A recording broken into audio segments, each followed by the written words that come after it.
So today you join me with Bal Heer. Is it here or hair? Is here. Here. Today you join me with Bal Heer.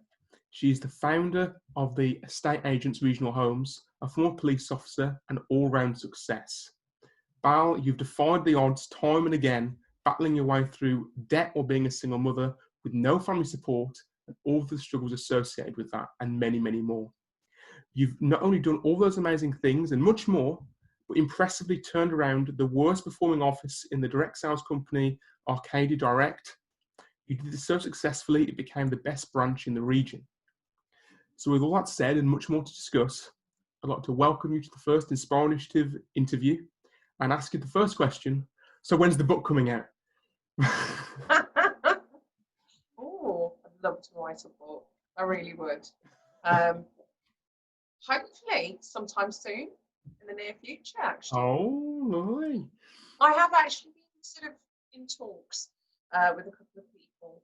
And I know we've not mentioned this before, but yeah, it is something that I think I'd like to do at some point. Oh, fantastic. Would that be an autobiography-esque type thing, or would it be like a self-help book, or what are you thinking? I have no idea at the moment. If I'm absolutely honest, I have no idea at the moment.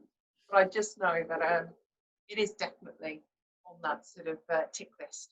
Yeah, I know. I know writing a book can be a really, really a hard, arduous thing. I wrote my first one, and I only wrote a quarter of it. My business partner wrote the rest because she loves to write and I just didn't. I think that I'm a very oratory person. I think that you're quite oratory as well. So yeah, I'll let somebody else do the writing. I'll do the talking. They can do the writing. in that way, it works. There you go. And if there is a spelling mistake, I've got somebody else to blame. That's why you need to get a professional proofreader or proofwriter or something like that. I think I met my very first professional proofreader at a BNI. I was like, you do this for a job? This hell? For a living? What? Why'd you do it? But anyway, I think something that I'd like to ask you, something that I've recently learned is that you had a period of time in the police force. What was it that made you want to go into the police force? If I'm honest, from a very young age, I recall there was always two things that I kept mentioning whenever somebody sort of would ask me, even as I'm in a really young age. So they might have found it funny at the time of what was going through my head, but I always said either a barrister or a police officer. And I don't know what made me say that, because at the time, and especially being so young, I guess I didn't know anything about those professions, what it entailed.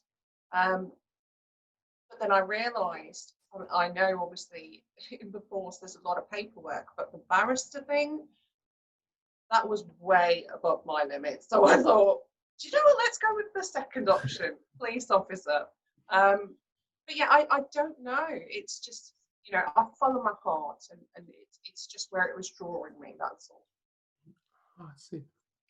When I was young, I wanted to be a police officer because I used to think they were in charge. So I used to say to my grandson, who's in charge? Oh, well, the police, they're in charge. I was okay, so who's in charge of them? And they went up and up and up to the point where I want to go into politics. Because I thought, oh, it's the politicians who are in charge, and they make the rules and so on and so on and so on. In terms of after the police career, did you join, at 18, at 21? Like what was your trajectory? I joined. I was anticipating my 18th birthday so badly because I was told you have to be 18 in 3 months in order to apply. So I actually applied prior to that. That's when I found out that you need to be 18 in 3 months. So I knew I wanted to do that literally, from quite a long time before. So yes, I applied as soon as I possibly could. Did the training. And I recall being sworn in just as I passed my 19th birthday.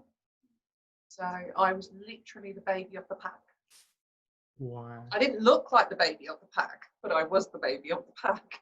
And what was that like? What was that like in being the youngest one there? If I'm honest, quite scary to start with. Quite scary. Sometimes I just dive into things and just find out afterwards what it's going to be like. And that was probably one of them too. So yeah, and at that time, you didn't really see very many female officers, let alone Asian female officers. So I think I stuck out a little bit as well, especially with my height. Very easy to sort of recognise.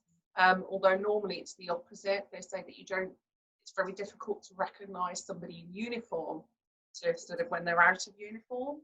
But I just stick out like a sore thumb everywhere I go because of my height. What is your height? I am 5'10". 5'10". Without the heels.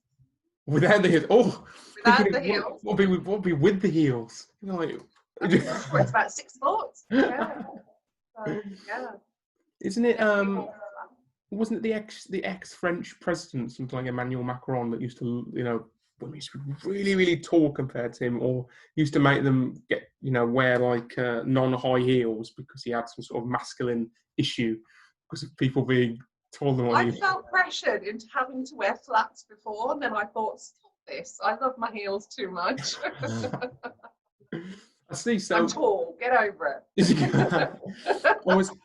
Until now, I've always thought that when they took that picture of you outside Original Homes and that beautiful, beautiful mural that you have, obviously from the line, I thought, they've got the line, but no, it's just that this person must be really tiny and just going to get to the. Speaking of Regional Homes and the gorgeous mural that you have, what was it? I know it's a bit of a sidestep. What was it which inspired you to start your own company, your own business? Definitely at the top of the list would be circumstances. Mm-hmm. There's only so much you can do with the national minimum wage, and having to sort of pay the bills, food on the table, wear some decent clothes, have my children dressed. Okay, there's, you can only get to a certain limit because the choice is with somebody else on where you go within that company, on how far you can sort of stretch and grow within that company. So, yeah, you're limited very much when working for somebody else. So I knew with the financial situation that I was in back then, at the time, my husband had been made redundant. So it was very difficult, in that respect as well. I just thought, you know what, there's got to be more than this. There has to be more.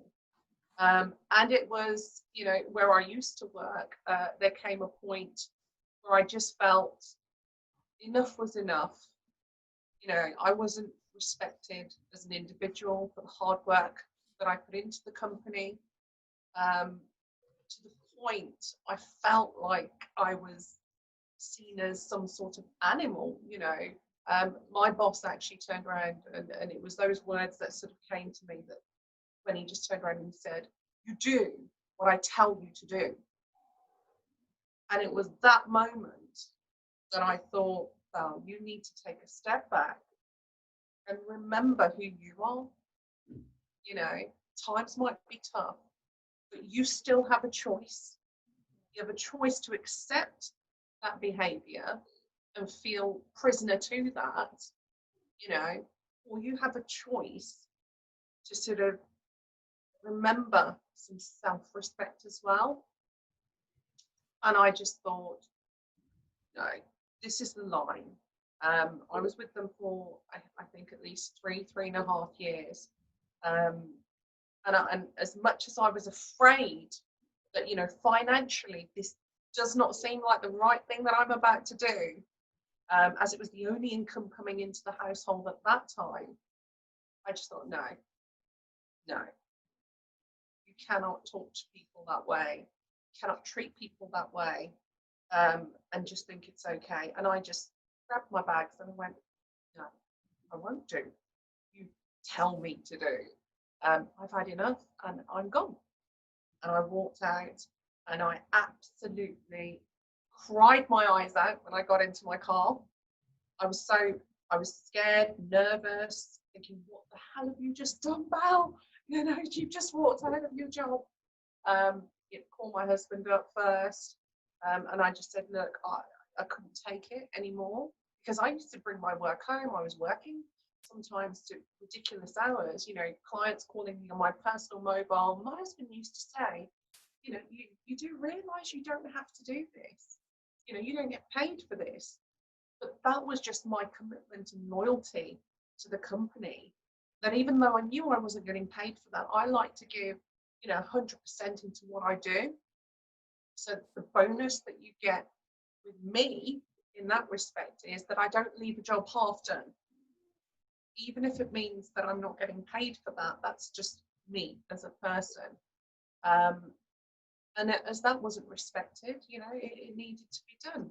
So it was when I eventually sort of got home, because I had to calm down first before I did start driving again. But I got home, I was so worried, and my husband just sort of told me to sit down, you know, and said, why don't you do it yourself? Do it for yourself. You've been practically running their company. You can do it your own. Do it with your own. And for a split second, I just thought that was a ridiculous idea. And I just thought, you know, because I just thought, you know, they had 3 partners, so there was definitely a lot of sort of support there, as well as obviously all the staff. And I thought, you know, how am I going to do this all by myself? But then I suppose I just thought, you know what, well, why not? Why not? Let's just see how it goes. You know, let's just put my skills to use for me rather than for somebody else this time. And that's what I did. Lo and behold, I started thinking of company names.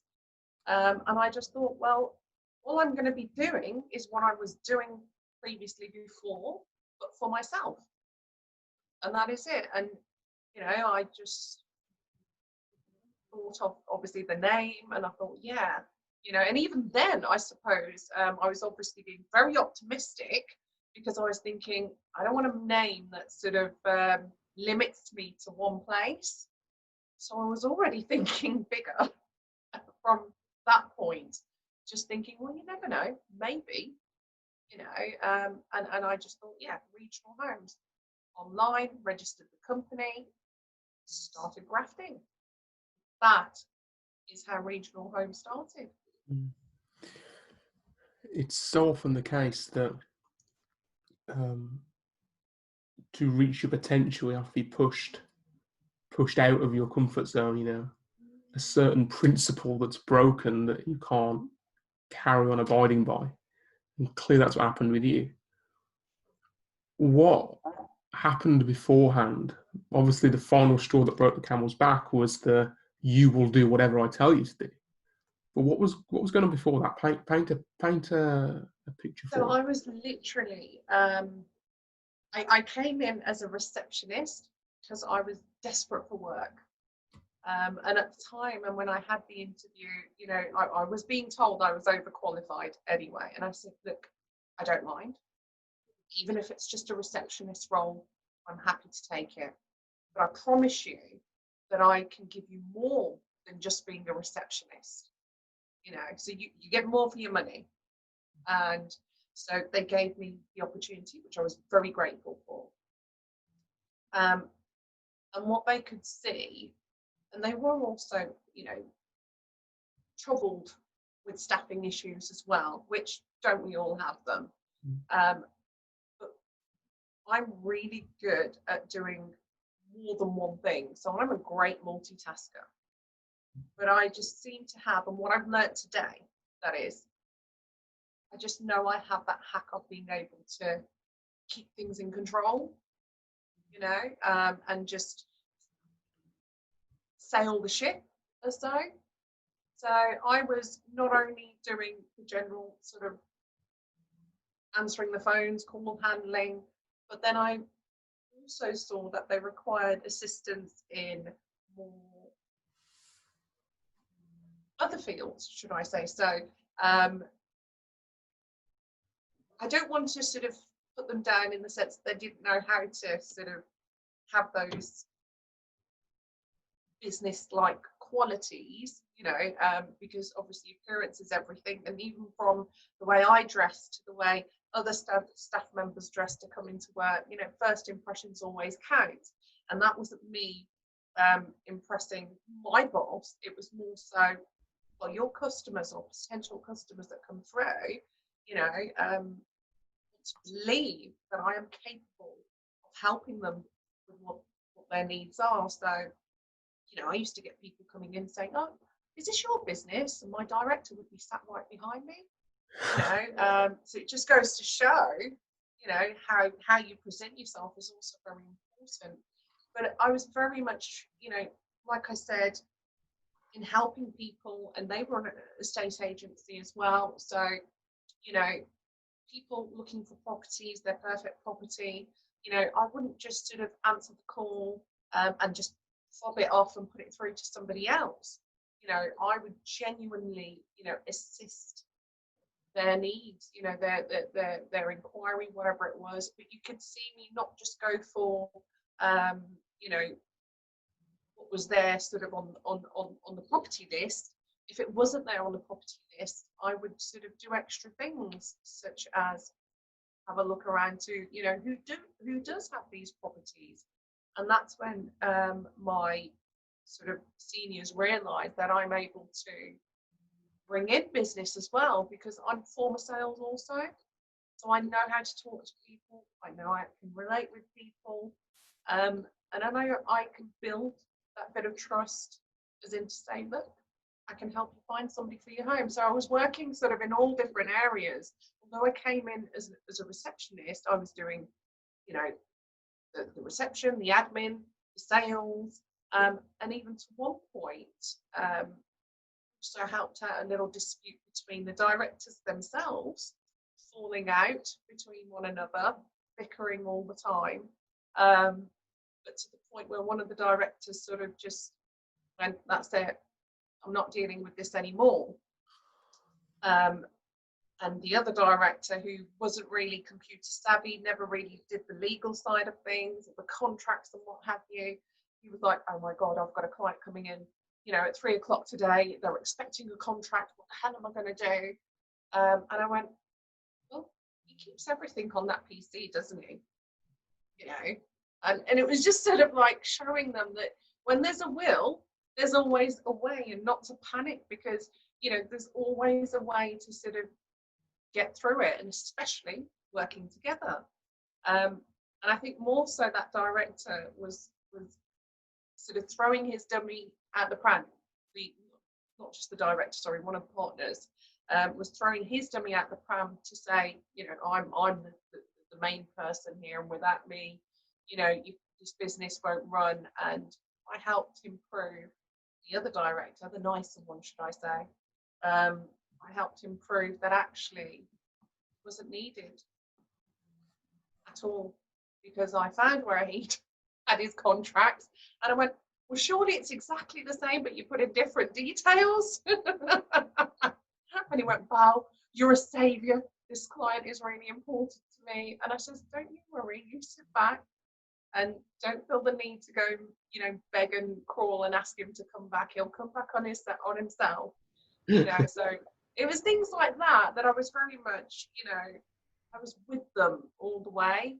I really showed, if there's a problem, despite the brothers bickering between themselves, but if there was a problem, it was always, you can call on Bal, because I might have come in as a receptionist, but it's times like this you get to see all the other skills that I have as well, and I was able to display those. But that particular director that I said always threw his dummy out of the pram, um, never ever from day one knew how to talk to people.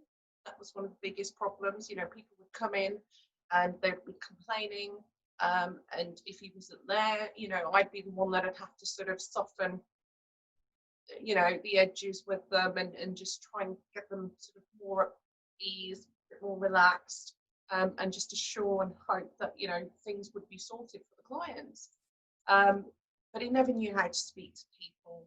You know, he always felt he wanted to display and make it very clear that he was the boss, you know.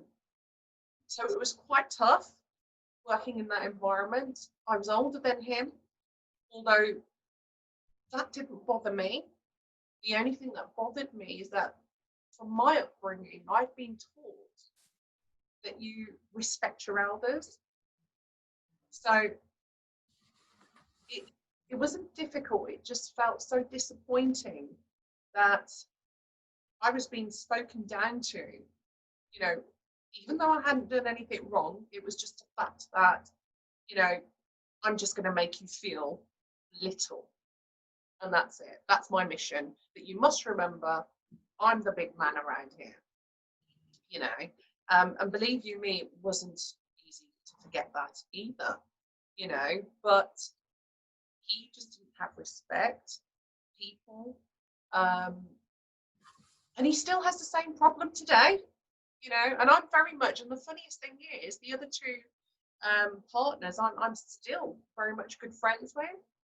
You know, it's that one particular person. We all joke between us going, well, you know, so-and-so is so-and-so, and they're never going to change, and that's why they're still where they are today. You know, it's why they're not progressing. But yeah, I just, to me, whether the person's right or wrong, I you know, that's just my personal thing. You know, you just watch how you speak to people. You know, everybody's entitled to respect. You know, even those that are younger than you. So part of your team, you know, treat them with some respect, because next time you may not get somebody that held it down for as long as I did. You know, they'll just walk out the door 5 minutes later. So you really, really will end up sort of losing so much in the long run if you don't respect people. Would you say that respect is one of the most important factors of good management then? Absolutely. You know, I said in a previous talk that I did, that I command respect, but I give respect to all. Because why shouldn't I? Am I any less than anybody else? No. You know, are you any less than me? No. You know, I have staff that are younger than me, yet I speak to them as if they are on the same level as me. They have much to learn, you know, but they are people, you know, and these are just titles at the end of the day. You know, I've seen young staff members capable of doing things that mature members that have been in probably the industry for some time, that you would expect more from, not capable of, you know, half of what the younger person you know, has brought to the table. So I just see everybody on that level playing field regardless. So respect is very important to me, because I think if you don't have respect, it's a hard one, you know. I mean, a person with no respect I would find quite dangerous, you know, because with no respect, you don't care.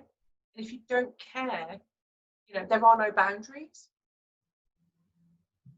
I don't know, it's obviously quite deep, but I just think, yeah, respect gives you a bit of discipline as well, keeps you grounded. In terms of dealing with people, respect is a big one, as well as the boundaries that go into it and the care that goes into it. Would you say there's any other important aspect of managing your staff, of cultivating talent? Is there any other area that is as important, or if not, even more important than respect? I think when you have to manage people, it's very important that you can identify and relate to what it is that you are expecting from them.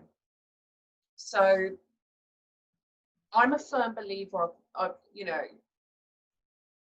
you don't just jump into a managerial position, you know, because you know, done a managerial qualification or degree or what have you, because experience is also just as important. And I think in order to manage people, you have to be able to relate to problems. You have to be able to relate to sort of certain situations and scenarios that they may sort of come across. Um, so I think it's really important that you've also been there, done that, and worn the t-shirt, because you are going to be in a position where somebody's going to want your advice, somebody's going to want your help.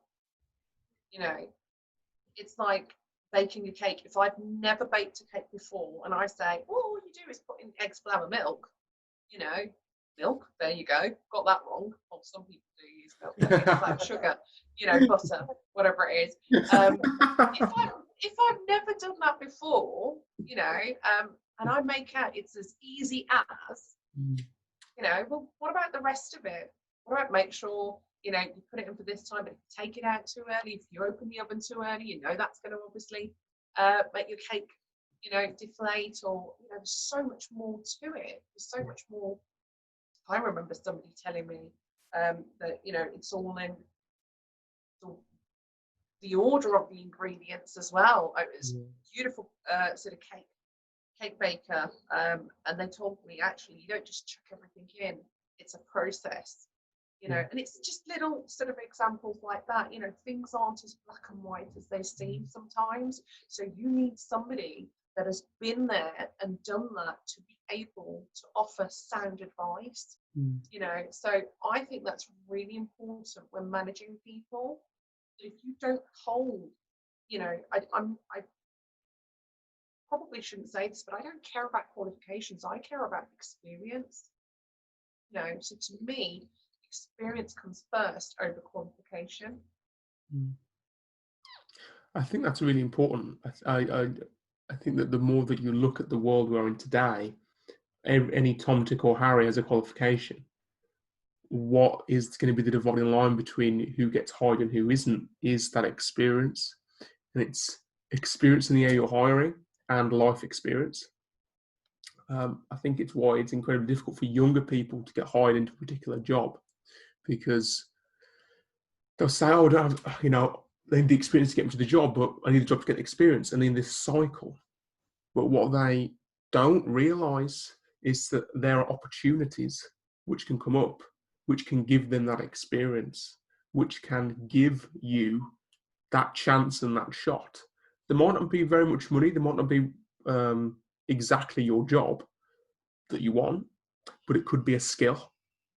And people just need to be creative enough and imaginative enough to be able to see that actually, if I do this, if I can get that skill, it's going to help me with the job that I actually want. Absolutely. And I say it all the time, you know, and I use it as an example to my children, to my team. And I say, you know what? Smart ones are the ones that understand, you know, those short-term losses for a long-term gain. So you might think, oh, I don't really get paid so much. But look beyond that, look at the experience you are gaining.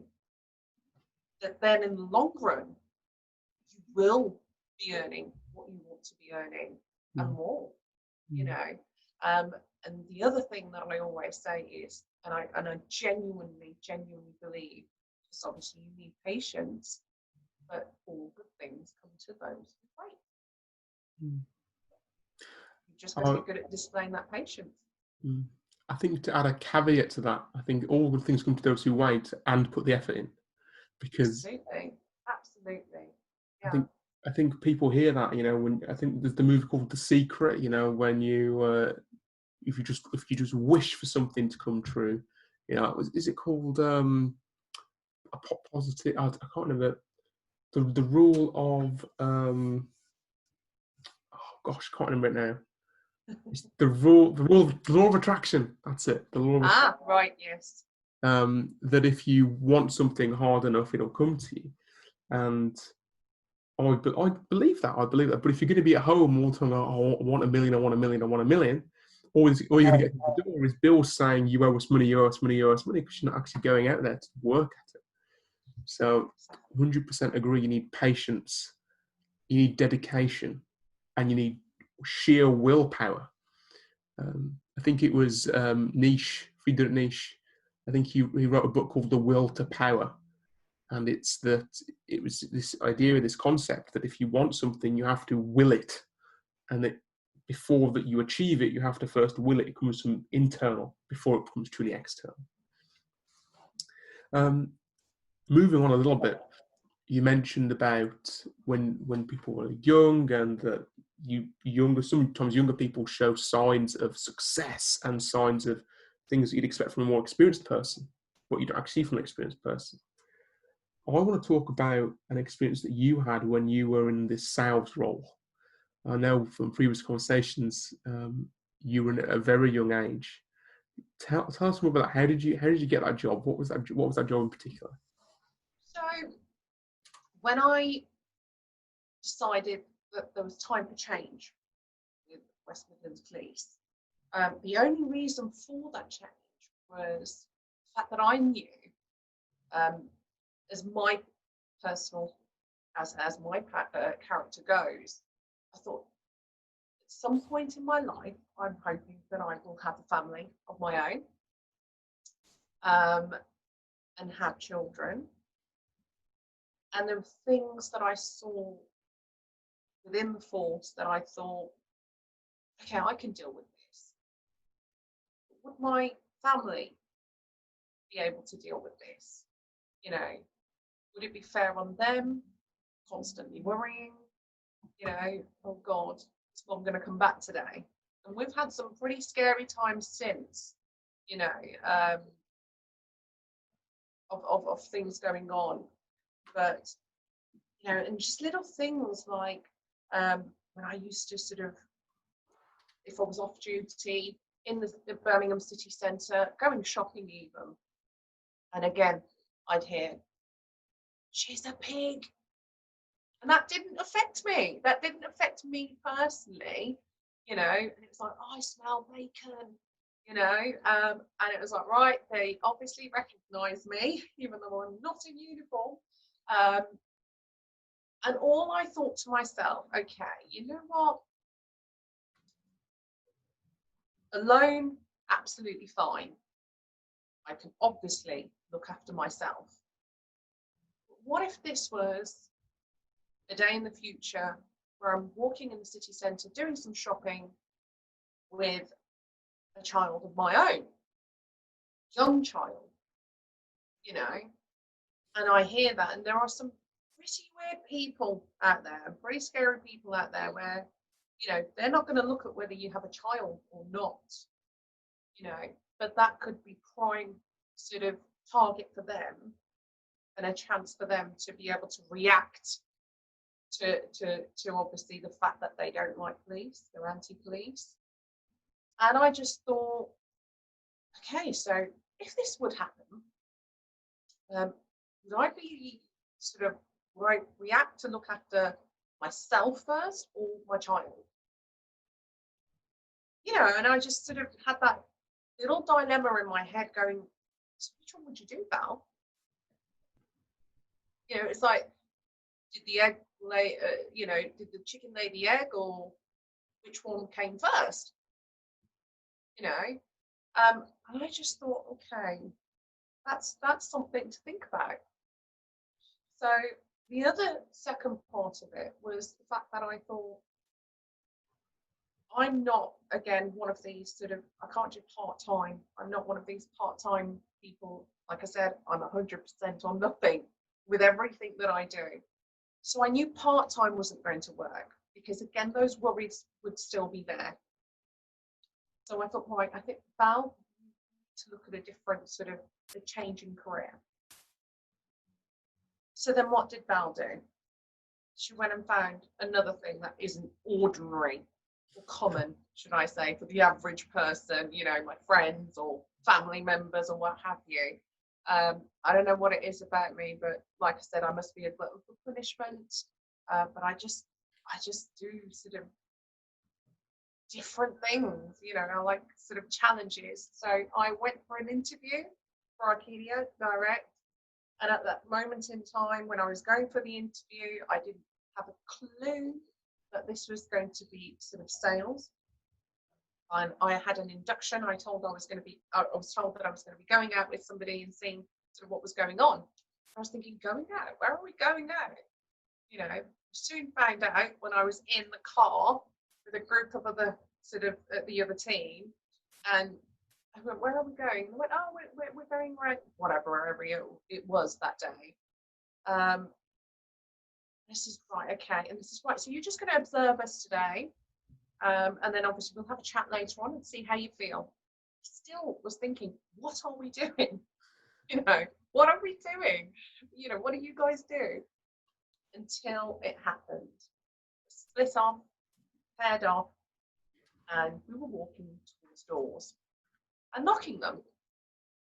And I thought, oh my God, I didn't realise this was door-to-door sales, you know. And I just thought, I don't think I can do this. No way. I don't want to be knocking people's doors, trying to sell gas and electricity, because that's what it was. And then we sat down after a little while, and he explained the structure to me. And he says, right, you know, we have a structure which is an 6 to 8 week program, I think it was, or could have been months. I can't remember now. 6 to 8 months, sorry, program of getting into management. And I was told the structure and how you build your team, and obviously how you get your own salesperson, how you are supposed to do that. And I just remember looking at him, and his name was Gary. And I went, so Gary, you're saying to me that if I follow this plan, I'm going to be earning X amount, which was some pretty nice figures that they were showing me. And he said, yes, you know, it's a proven plan. And I just thought, okay, money sounds fantastic. But then it was clarified to me that it was commission based, full commission based. And I went, oh, so there's no basic salary here, you know, there's no safety net to call it. And he said, no, he said it's purely commission based, because otherwise, you know, if there was a salary involved, you wouldn't be earning this type of commission.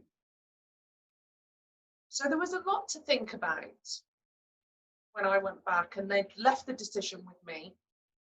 And I just thought, again, you know, in a position where I'm fending for myself here, so I need to make sure that I'm still financially secure, you know. And I just thought, you know what? Why not? Why not?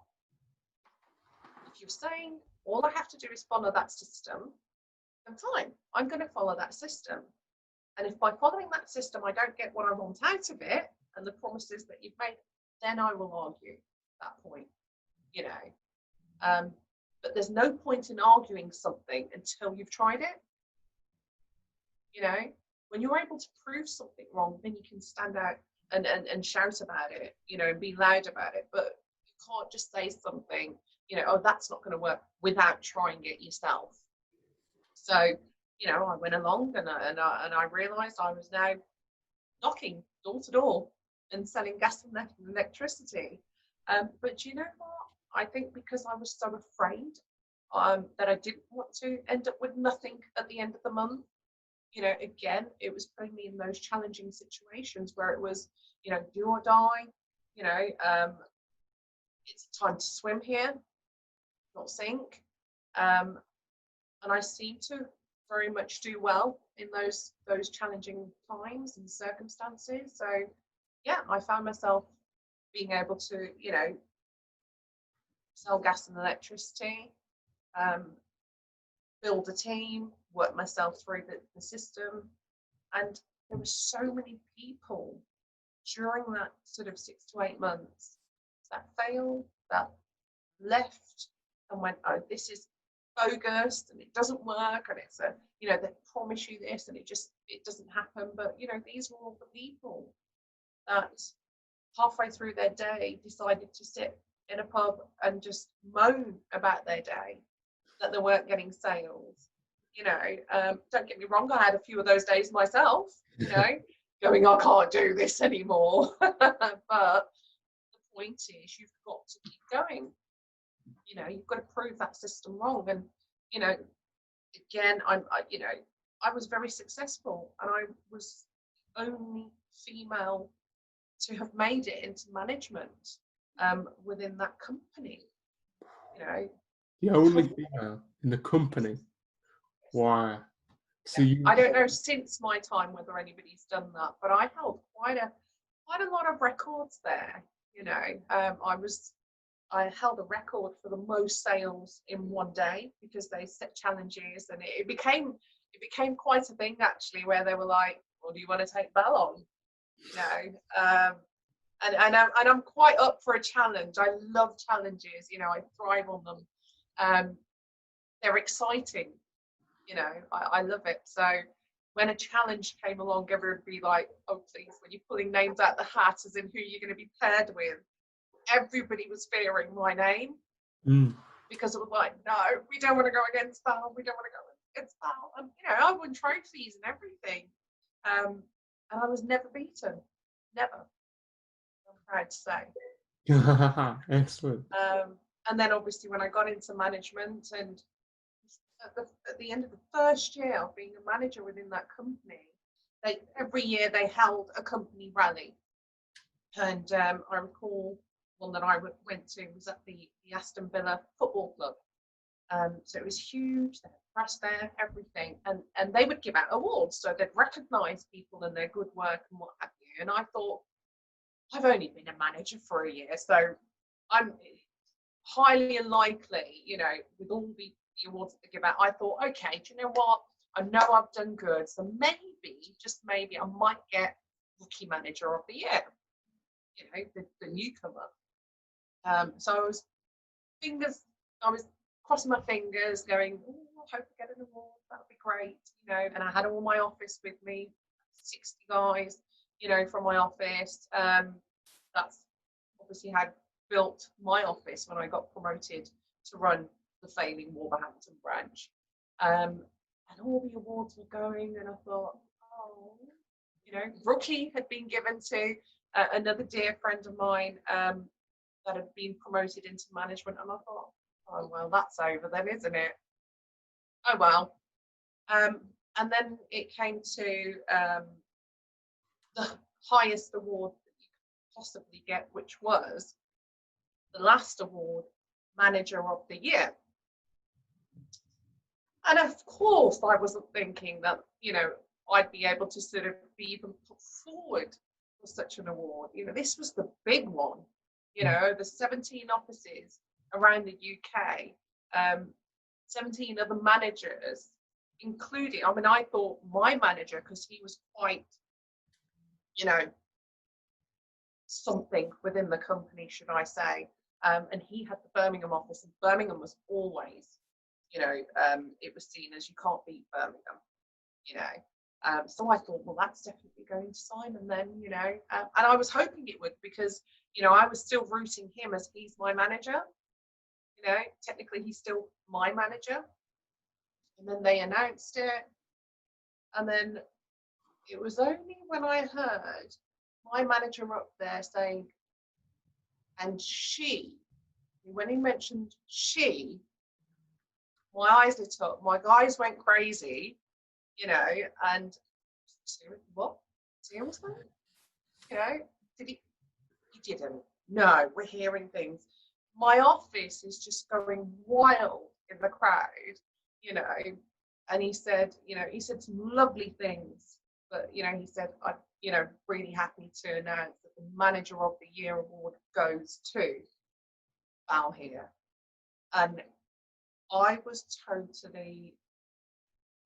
in shock. I was in shock. Having to walk up onto that stage, accepting that award, it was lovely. It was such a lovely feeling, you know. It just makes, I don't know, it's just a piece of metal, you know, but it's nice that somebody has recognized, you know, your hard work, your efforts, you know, everything that you've done, because you don't have to, do you? You don't have to be the best, you know. You could just be doing well, but there's nothing really to sort of make you sort of be the best, you know. But again, I think it's that mentality that I have, you know, that pushed me to being able to get that. Go, anything you're doing to 110%, you know. And I think that's followed me through my life. That's given me these sort of nice little sort of wins along the way. And it's something that I will never forget. It's a lovely memory that I will cherish with me, you know, for the rest of my life. How proud my team was, my whole office, how proud they were of me, and to be able to gain that type of respect from men. No disrespect. Okay, these men, there were some that were, you know, many that were also older than me as well. That was difficult, you know. Trying to gain the respect of men is sort of like difficult in itself. And what I mean by that, I don't mean you will respect me. It's sometimes people find it hard to sort of take advice from a woman, you know, because I think, well, what do you know? But then nobody could then say that, because I'd always put myself in a position to go, I know quite a lot, actually. You know, I can tell you how I got here. I can show you how I got here, you know.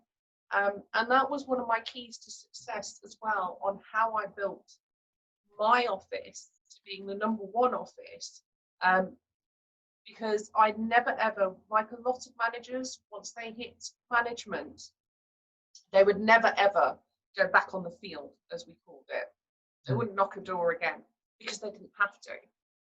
But what I did was that I always left it open to any of my guys, saying, you know, just to prove that I still had it in me, I always left it open to say, whenever you want to have that challenge, we'll have that challenge.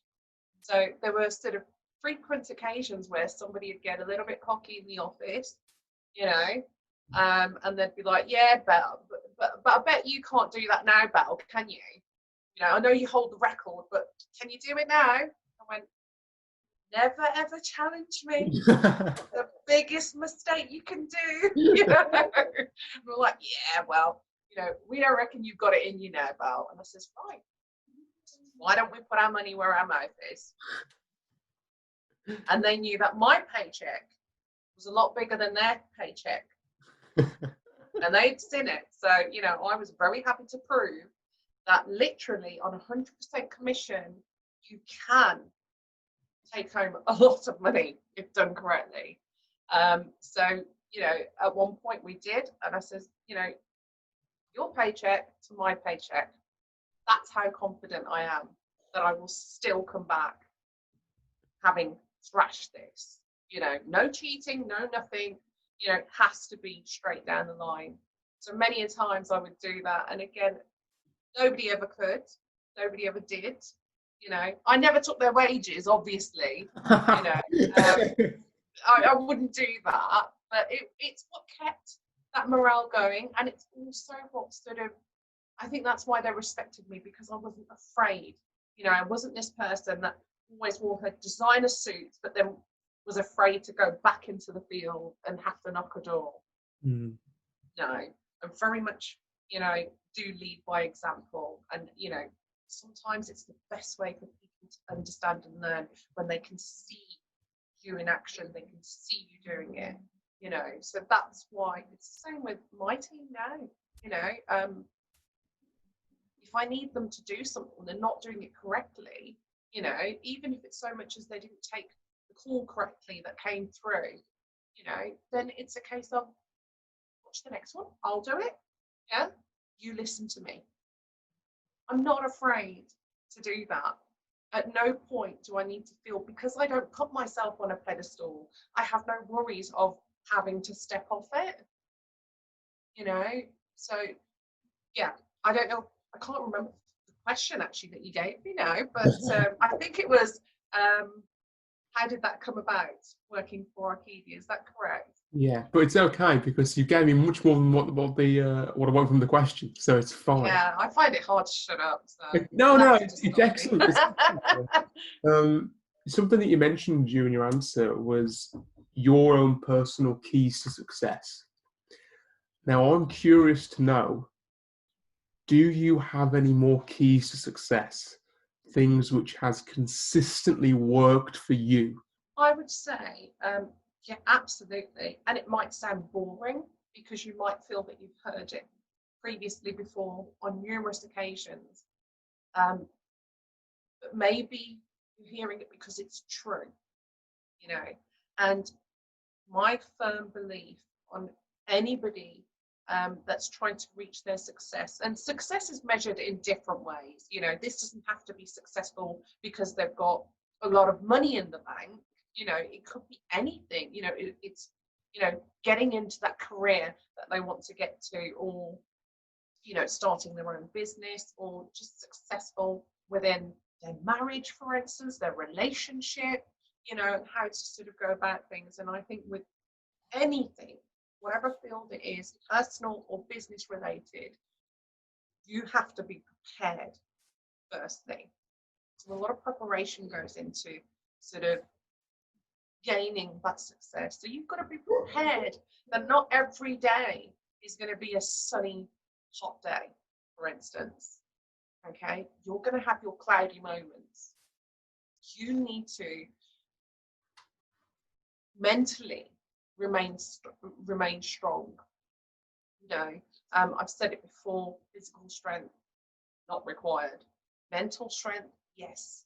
You know, because that's what can beat you down. That's what can beat you to where you want to get to. You know, because if you allow yourself to think that you're being beaten, then that's exactly what's happening. But if you can sit back and go, do you know what, right, I'm not quite there yet, but I'm on the path, and you know, and I am riding through the storm, and I appreciate that there is going to be a storm. But what happens with storms? They pass. You know, so you need to be prepared. You need to be headstrong. You need that patience, as I was saying earlier. You need patience. You've got to have that will and determination. There needs to be a reason behind what it is that you're trying to find success in. You know, there's got to be a strong enough, powerful reason behind it, because that's what's going to make you fulfill it to the end. You know, and that's the other thing. If you start the race, it doesn't matter what place you come in, but complete it.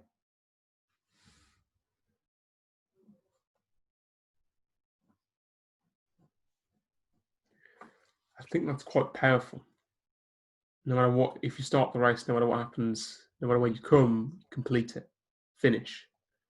Would I be right in thinking that it's the experience that you get from completing that's worth more than giving up halfway and going, it didn't work?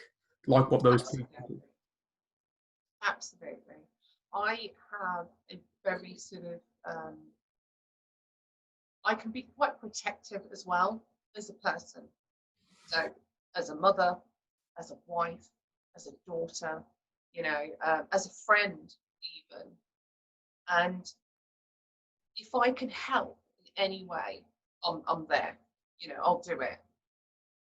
But the only way I'm truly able to help is, as I said previously before, from the experience that I've just sort of gone through and I've had from life, should I say.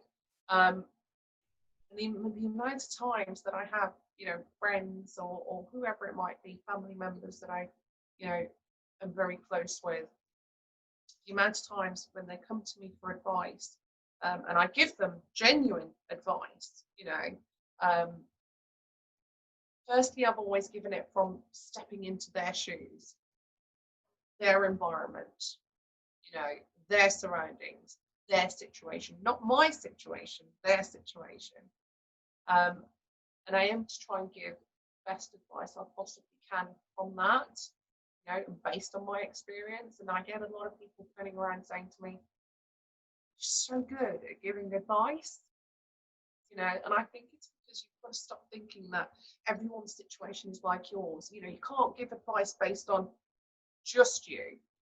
You've got to sort of understand that, for instance, if I'm complaining, say for instance, oh, business isn't going well, this, that, and the other, and somebody's talking about their marriage isn't going too well, I can't give them advice based on, how to improve a business on the marriage as such. There may be some similarities, but it's different, so you need to put yourself in the other person's shoes. I think we both know that it's difficult to treat any relationship like you treat a business. There's a lot of moving parts with a relationship. Yes. So I mean, from a psychological perspective, which is my field, I think that every decision made, no matter the logical justification afterwards, every decision is emotional. If it's a romantic or a relationship decision, it's definitely emotional. If it's a business buying decision, again, it's emotional. And then people use their logic as a way to justify why they've made that decision, which I don't think tends to happen so much in a relationship, but that's the difference in a business. Something that I found quite interesting in what you've said is your sales. So what age were you when you went into sales? And oh God, what was the most you earned? I was I believe mid-20s, early 20s, yeah. Early to mid, I'd say 20s when I was doing sales. 23 to 25. I would say. Yeah. So that's how old I am now. I can't actually even remember a specific, unless I try and dig out a CV. I haven't seen a CV in years, so no, I'm not even sure I have one anymore. I hate CVs. I absolutely hate CVs. Oh, I mean, I don't know what your experiences are, but I don't do CVs. Even when I'm hiring, I don't. I know people send the CVs in, and the CV is more so just for the actual details being somewhere to sort of contact that person, and maybe just I'm looking at the address. How far do they live from the office? That's the first thing. But the major part of it is when they're actually called in for an interview. So I just give everybody a fair shot from start. Yeah, I think that's how it should be. I mean, I know if you're a big corporation, you're getting thousands of them, I think that obviously they're a bit necessary. But if you're a small to medium-sized business and you're hiring more for personality and their determination than less than their qualification, then I think CV can actually hold you back as a business. But you are a success anyway, so you know this already, which is fine. I think my viewers would hate me if I didn't force out of you or try and ask you how much were you earning at that point when you were at the height of your sales career. You don't have to answer, but I'm just saying. No, I'm happy to say. I was earning 125k at that age.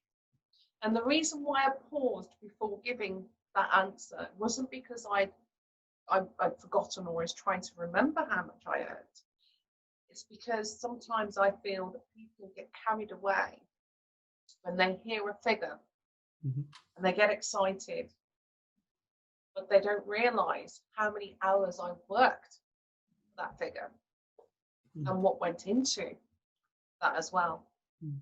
On that note, because I totally agree with you. I think it's really interesting that people go, "You're earning that much," I'm like, yes, I am, but I'm working 80-hour weeks.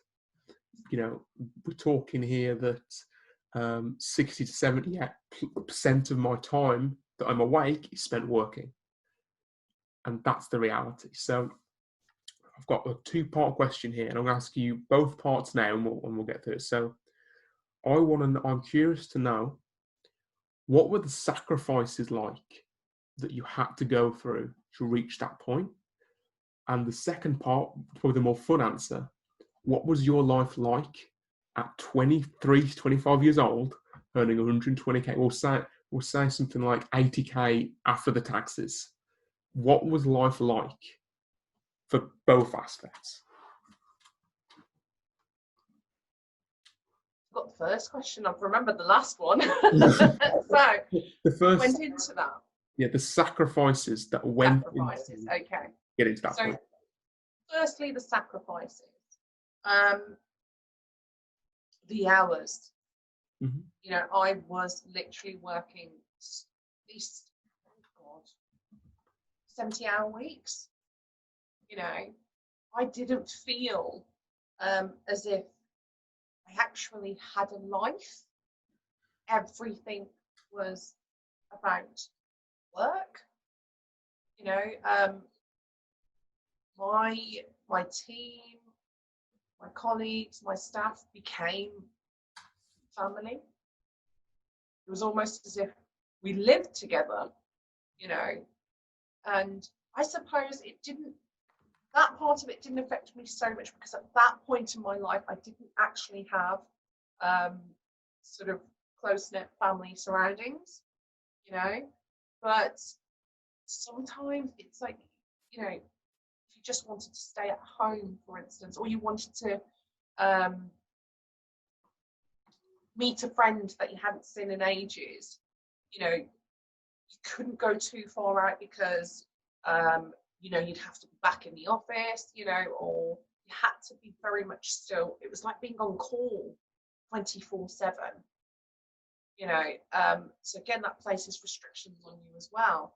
So it was, well, if anything, it affected my health in the end. As I remember, you know, mentioning previously before, you know, I didn't realise how it was affecting me physically with my health. I'd become so thin, you know, I didn't realise I was really, really thin. Now, I know that's almost every woman's sort of dream, you know, to not have gained weight or lost weight or what have you. But, you know, I recall looking back at photos and I'm not comfortable with what I see. Even me, you know, it was horrible looking at those pictures going, ooh, does not look good, you know. But it was that much that I was having to sort of do. It felt like it was around the clock. I mean, I mentioned 70 hours a week, you know, but technically it felt like it was just 24/7, you know, work, work, work, work, work. To the point that I literally, you know, my health was affected. I was vomiting, didn't know why, went to the doctors, you know, I had a few people make jokes saying, oh, are you pregnant, Bal? And I was like, oh, God, no, I know that, you know.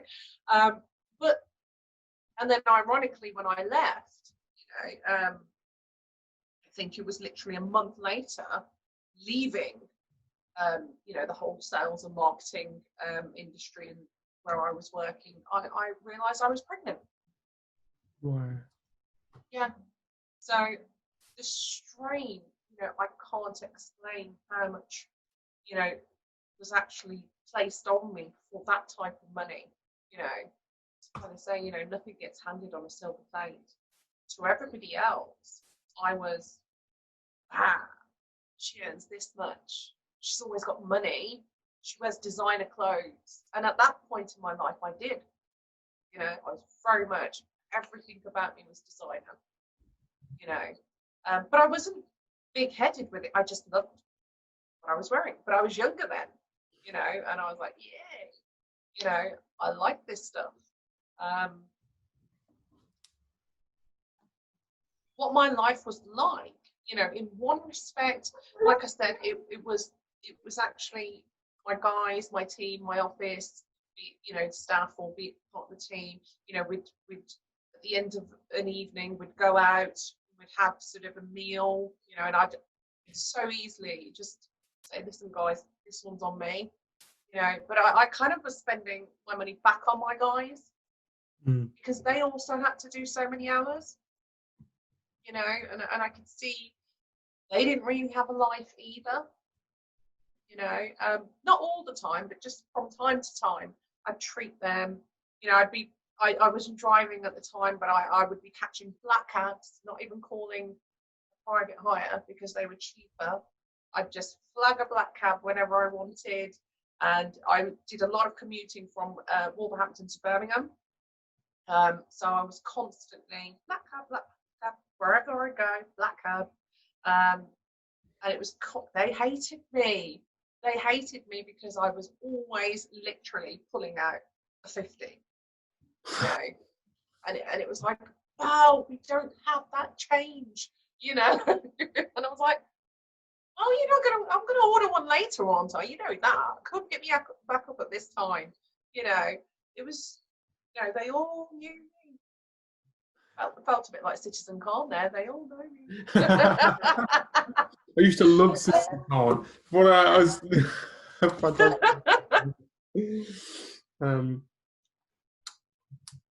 think that's so. It's something that you don't see with a successful person because it's so easy to only see one side. And I think it's important for everyone to know that success comes with a price, and the more successful you are, the greater the price that is. And you clearly suffered physically, mentally, you know, in every way that you could probably imagine. But that suffering was to create something better for yourself. So let's move away from the doom and gloom. What was your life like? So I know you're black cabs and you're wearing your designer suits.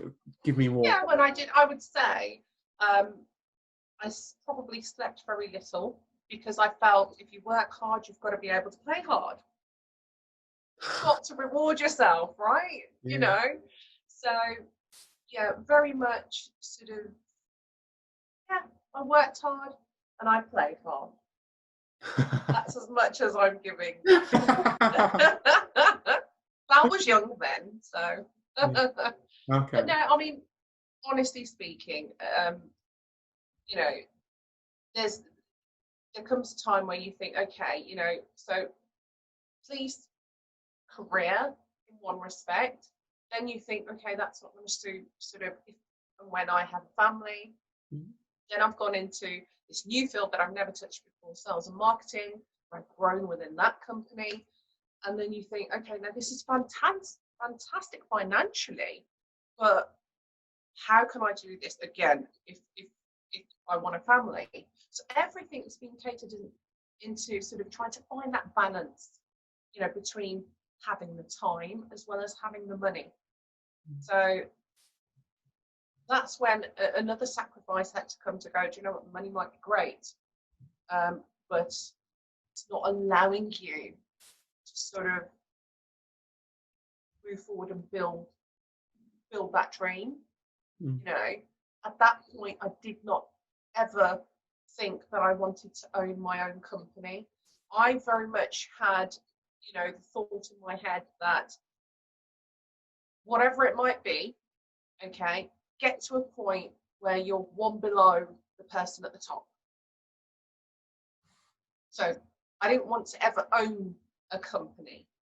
I wanted to be, you know, that person's right-hand person, should I say, because that way I was still able to switch off at a certain point and have a healthy bank balance at the same time. And I didn't have to worry about who was paying the wages, you know, and who's paying the overheads.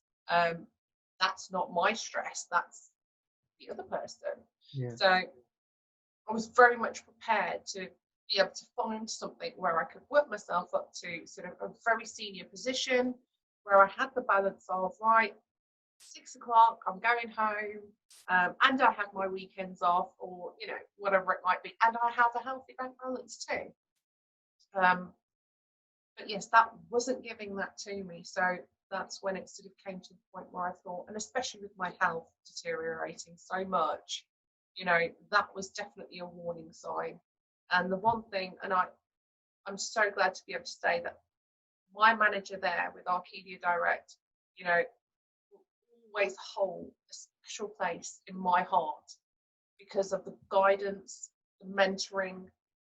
I've learned a lot from him, and I've got a lot to thankful from him because I saw his ways. I saw, genuine goodness, that he had about him. He'd go out there and he'd put on a show for everyone, being sort of who he was in the company. But to those that I guess he saw that potential in, and he thought, right, this one's a retainer. This one's gonna stay, And I know this because obviously I've got to know him now. But I could see that he respected how much I respected,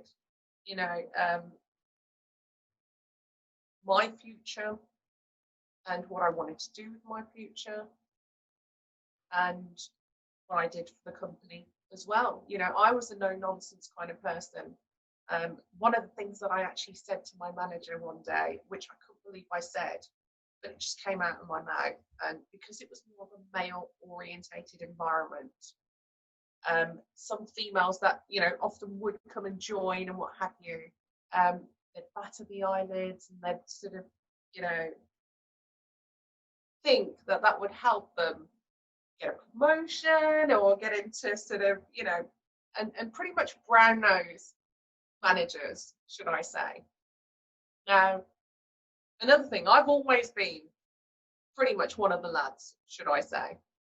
So this was no different. For me, I was okay being in a much sort of male-orientated environment. And I'm definitely not one to start fluttering my eyelids or my eyelashes, should I say. And I think he recognised that from the offset, because I wouldn't be the one hanging around and floating around him, trying to get into conversations. I was very much, I'm on the other side, I'm doing what I need to do, and I'm concentrating on where I need to get to the point that I think at one point I intimidated my manager on how serious I was, about this, that I'm not like the others that you're sort of seeing. And at one point, and as I was getting sort of into little promotions prior to getting into sort of full-on management, we'd have meetings in the office. So I'm now in with the crew managers and the assistant managers as well. So now I'm hearing the banter that they don't hear outside of that office. And I'm on the inside, should I say. And I'd have a laugh and joke with them, but it was unbelievable sort of what I was hearing and their thoughts on particular sort of members, that were working within the company, females, and their thoughts on those people and how far they're going to go in the company. So I don't know, I think I got this kind of impression thinking that they thought this is how all women are. And one day, not obviously on the same day, one day I remember came into the office and he had a separate office, my manager did. And as I was sort of like walking in, getting ready for my day, he called me and said, Bal, and he said something, just a general something. And I went, okay, brilliant stuff, blah, blah, blah. And then he went, Bal, he says, just come into my office 1 minute. And I went, okay. So I came in, the door was still open, came in and he said, do you know what, Bal? He gave me some, and I can't remember the exact words, but he gave me some really good sort of words of sort of, he boosted my morale in the sense where I could see he was giving me some respect and showing acknowledgement, hard work that I was putting in. And I turned around and I said to him, I says, well, you said it's a 6 to 8 month system. I'm watching, you know, where we're at, what I'm doing. I'm following your system. And then I remember turning around out of nowhere. I don't know what possessed me to talk to my manager like this, but I just went, if I follow their system and I don't get to that management, you watch what's going to happen then, you know. And he just went, I'm not saying nothing, you know. And I said, I'm following your systems. Anyhow, I find that this is fake, I'm not going to be a happy bunny, you know. And then I walked out. And as I was walking out, I kind of popped my head back in and I went, oh, and Simon, I won't be brown nosing you to get there either. And he just started laughing, literally. And he went, this is why I know that you're going to do well, because you're not interested in trying to impress me like all the rest of them are. You have your mission and you're on it. That's it. You know, there is no distraction. There's no sort of getting away from that. There's no, well, I must make that particular person happy if I want to sort of get to a certain position. No, that's not that. Perfect. I think on that note, I think it'd be good if we stop here, have a little break, and then we'll come back. Are you putting the kettle on or shall I? So, you've had this police career for 4 years. Am I right? 4 years? Yes. Yeah. And then you realised that if you wanted a family, which obviously you did and you have now, that the life that you wanted to give them wasn't going to be through the police because maybe they can't deal with the things that you deal with on an everyday basis. So you go and to this majorly out of your depth sales training and sales career, and you're earning real mega money. And then because of ill health, you have to leave that too. And then a month later, you're pregnant and you're first. What I'm curious about is what happened between Bal that was this superstar to Bal that was having to work at a reception job. What happened in those 5 years? So there was a breakdown in my marriage, and it was literally when my eldest son was only 6 weeks of age that things had again taken its toll within the marriage, and enough was enough. So making a decision like that, again, any form of security that you may have had, not necessarily financial, but just having family around you, etc., was all going to disappear as well. Divorce, I would say, especially back then, was definitely frowned upon. You could say it's just Asian culture.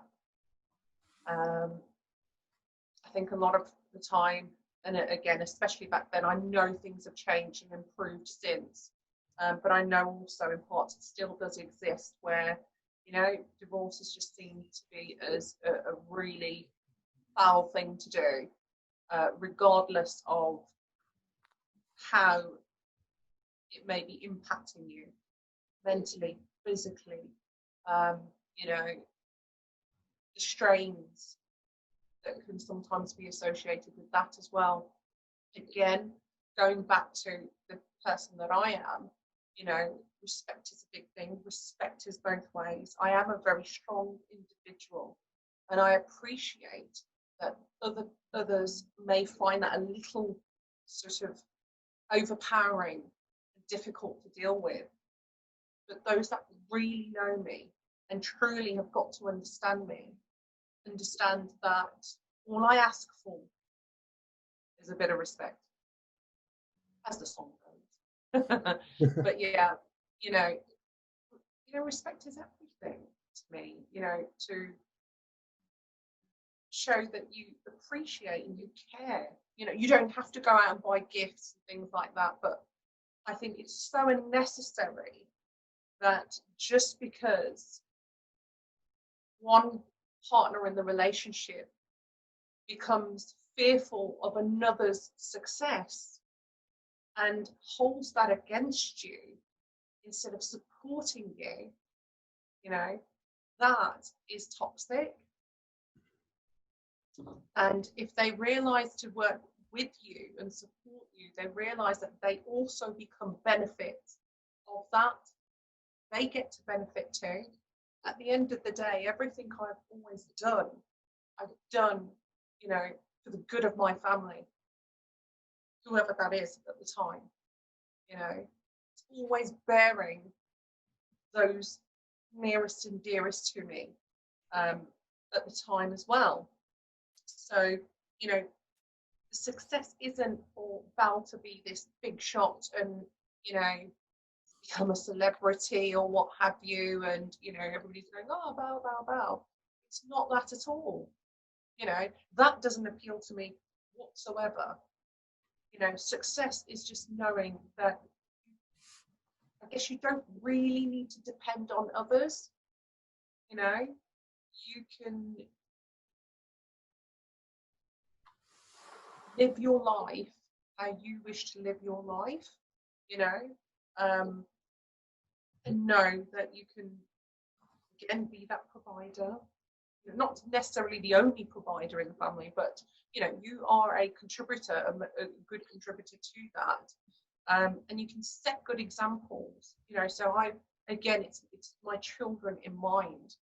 And funnily enough, I was actually going through a lot of that, you know, prior to actually having that divorce.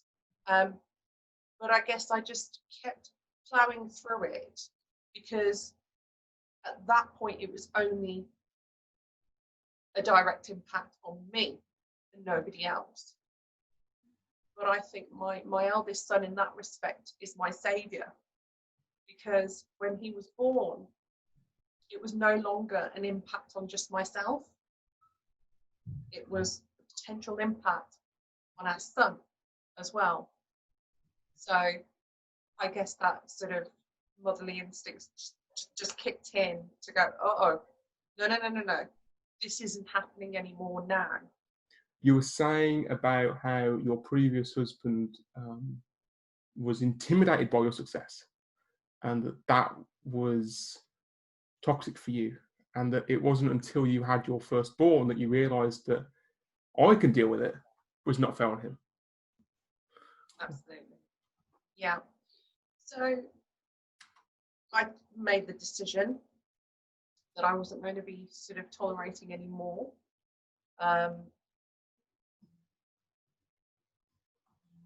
It was very scary. You know, when you know that you've got a 6-week-old baby.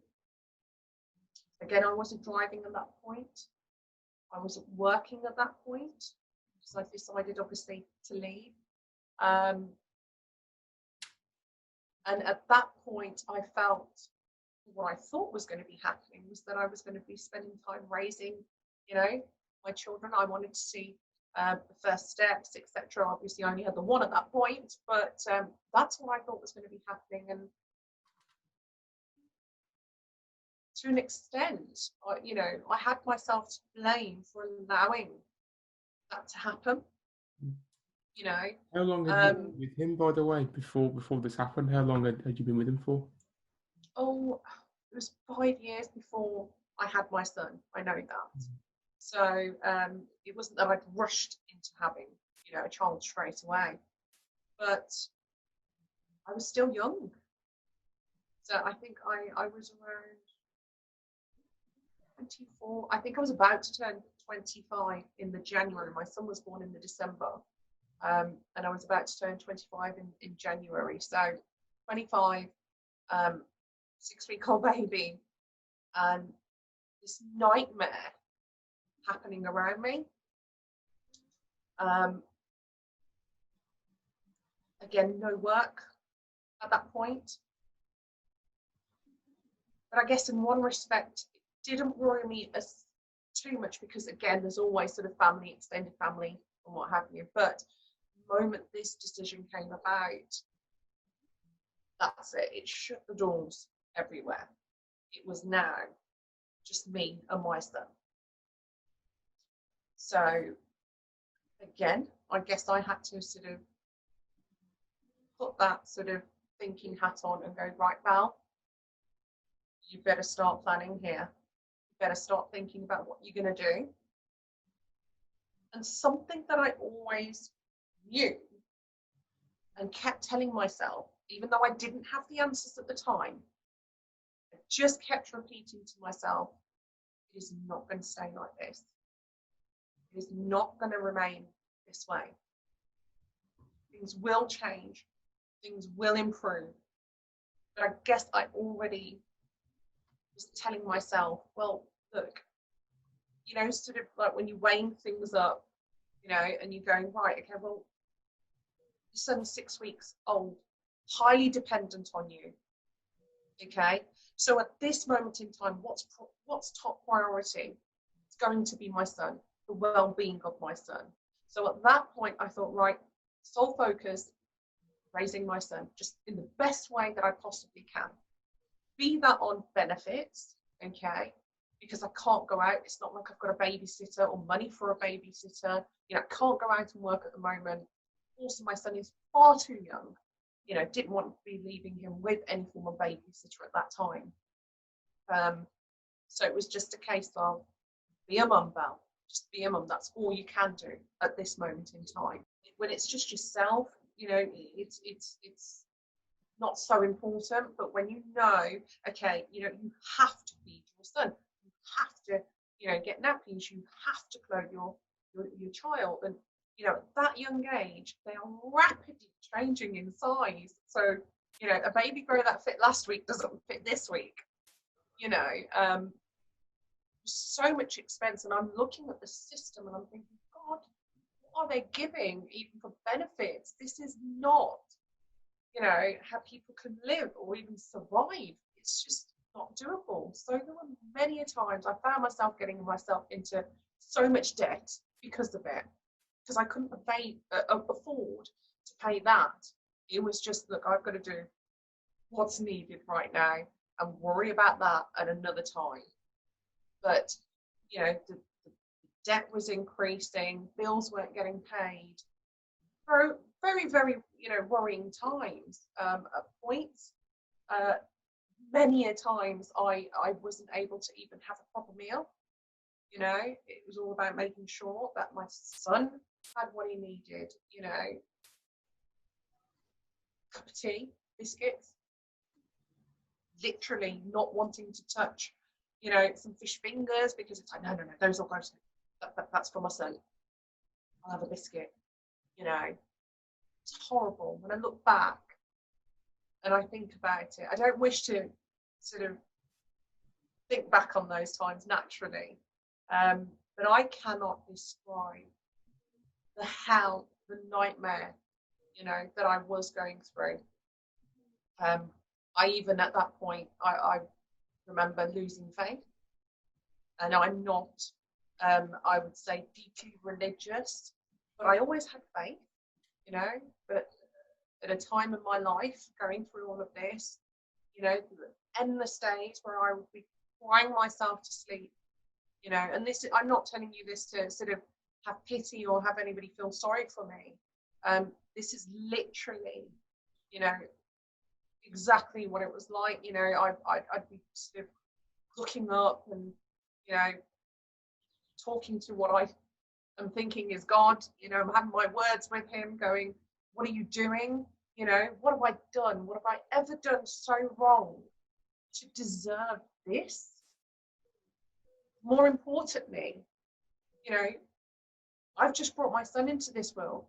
You've brought my son into this world. What has he done to deserve this? You know, how can there be a God? How can you be doing this? There was so much, you know, and I'm even feeling it now as we're talking about it. There was so much, you know, going on back there that I was just like, I must have been an awful person in my past life if I'm having to sort of pay the consequence of that life in this life. That's all I could come to, trying to find the reason behind what the hell was happening, why I was being tortured that way, it was just unbelievable. And then I recall my mother being on the phone. I was almost tempted at one point to give in, because my ex-husband at the time was still very much sort of, saying, oh, I'm sorry, and this, that, and despite how many sort of, times I'd forgiven him previously, again, like I said, when my son was born, that was the final straw. He was like constantly saying, look, please, can we be a family? Can we do this? Can we do that? Everything will change and it will be okay. And I knew in my heart it was the wrong thing to do. But even I became very weak. And I remember speaking to my mom one day, and I was literally on my knees. I was bawling on the phone, saying, Mom, he wins. He wins. Fine. I'll get back together with him. If it means that my son has a roof over his head and food in his mouth, so be it. I'll live my life in hell for the rest of my life. But as long as my son's safe, my mom did what mothers do. And she put me right. And she just went, stop crying. Go and wash your face. Wipe those tears. Because you are not going to do that. You're going to stand up. You're going to get on your feet. Okay? And everything is going to be fine. Why? Because you are strong. You are our daughter. There's more to you than that. There's so many powerful sort of words that she spoke to me that day. And the funniest thing is, when I remind her of that today, she went, did I say that? But she just really pulled me in line to go, oh no, you don't. You are going to get through this.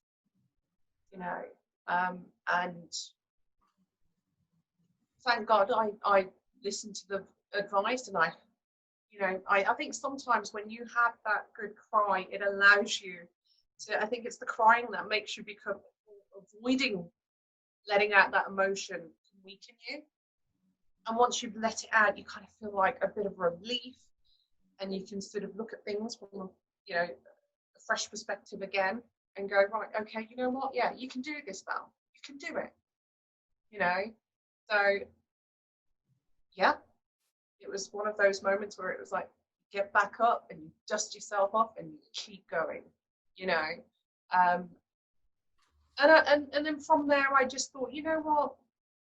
Okay, Bal, whatever, it takes 3 years, 2 years before my son can go to, nursery or the first stages of school, where I can maybe look at getting a part-time job, whatever it is, you are just going to have to deal with things the way they are now, okay, and wait for your time to be able to get up and make your move, because you can, but there's obviously this element in your life here where you just can't. This is not the right time for you, so that's what I did. I just plowed on through, every day, getting those warning letters, and going, oh my God, am I going to get kicked out of my house that I'm renting at the moment? But I was lucky also to have a really supportive landlord at the time as well. And I think everything was a bit obvious to him as to what was going on. So thankfully, he was very patient with me. But yes, then through the time, although I thought I would never, ever, ever get married again, it just so happened that I think when my son was almost turning 4 years of age, I met my current husband, Suki, and I never thought I could trust another person, especially, with my son, and would they ever treat them like their own, etc. I also thought I'd never have children again, but obviously I have a second son as well. But yes, he was, a ray of light. he definitely, I didn't think it was possible that somebody could treat my son as their own, you know. And I always thought to myself, I don't care if they don't love me as long as they love my son. That's the big thing to me. That's all that matters. And yeah, so yeah, Suki came into my life. We later married. We later had another child. And again, although things were difficult, and obviously I then went on to sort of trying to find work here or there, part-time if I could. Unfortunately, my husband was really unlucky. You know, was going through a time where, you know, God knows how many companies were closing, and I guess we're going through that now as well. But you know, he'd sort of be able to find a great job, and then the company's making everybody redundant again. You know, and it was really, really sort of tough testing times back then too. To the point that I felt guilty. And you know, sometimes when you feel you've got so much you know you can do, but you just don't have an opportunity to be able to get out there and do it, make it happen. Not saying that somebody else couldn't, but I knew always there was this hunger, there was this thing inside of me waiting to get out and shine again and go, this is what, there's more to me than just Bal, the mother, that's it. As much as I love being a mother, and I would never ever, you know, change that for the world, but I just knew there was more always to me. I had a lot to offer, you know, and like I said, through the really tough times that we were going through, I was even working in a chip shop, believe it or not. And I did that again. It's all my life skills sort of that I've had rolled in one. Whilst I was waiting to apply for the police force, my father opened, well, we bought a chip shop. He had me trained up by my uncle, who also owned a chip shop. So I already knew that trade as well, you know. So I thought, right, work. I saw a sign. I was like, I could do this, you know, but it's money. It's money at the end of the day. So this is what we need. I don't care what it is, as long as it's going to help pay the bills. So I would be doing some evening shifts. So when my husband would then come back from work, I could then pop out and do a few hours at the local chippy, and you know, with just a bit of extra cash coming through then.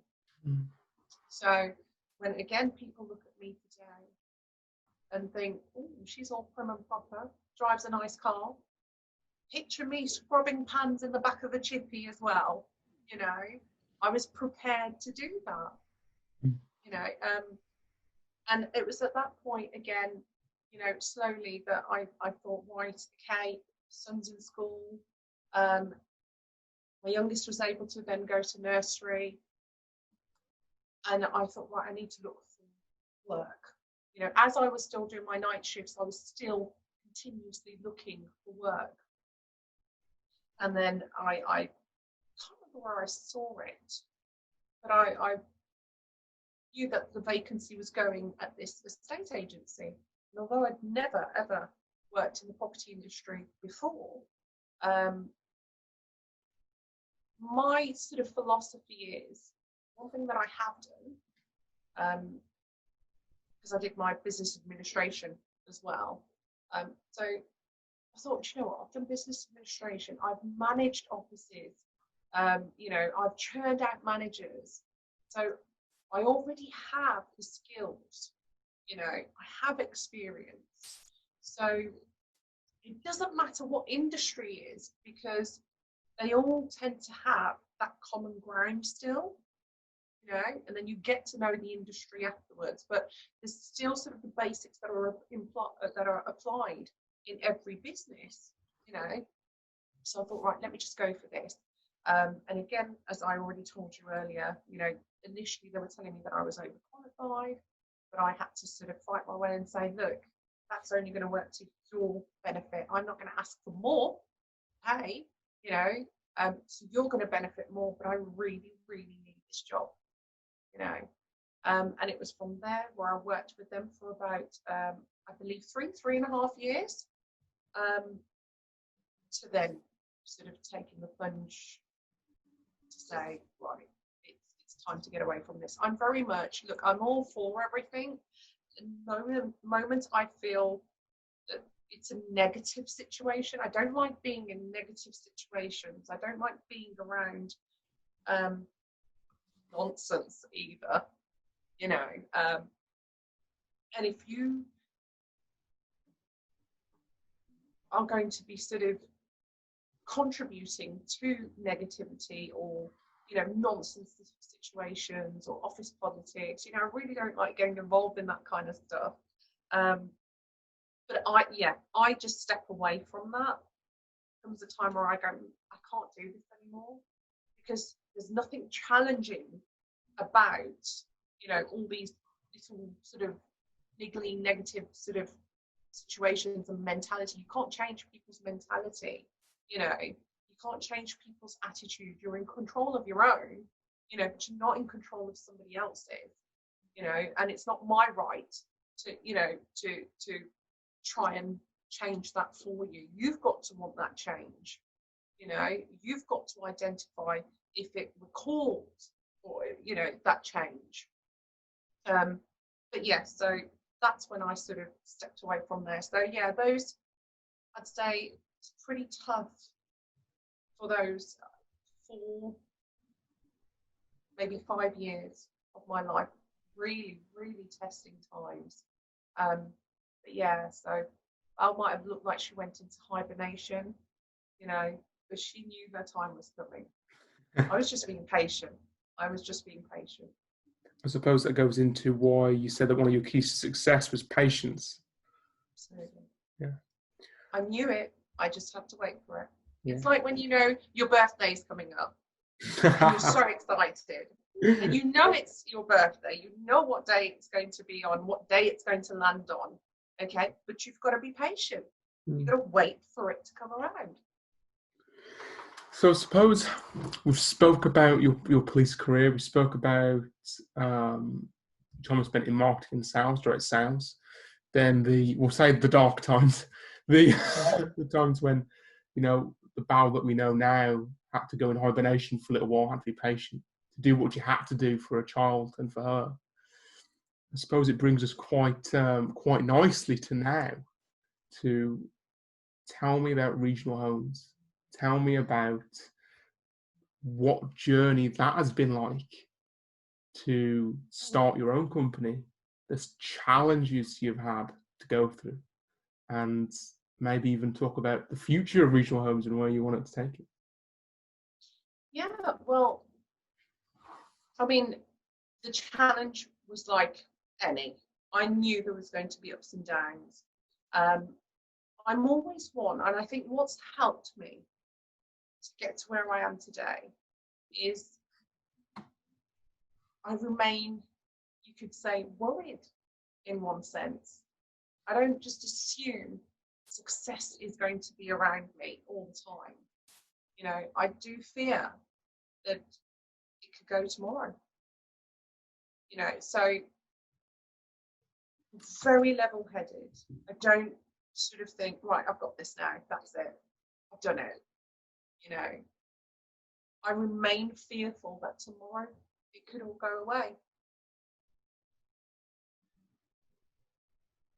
And I think when I started regional homes, again, it was that whole sort of understanding and prepping myself mentally to remember, consistently remember that there are going to be some hard times ahead. This is not going to be plain sailing. So from initially sort of setting up, I knew, right, okay, I've formed the company now. I've got the knowledge, but I kind of need a base of where I'm going to be working from.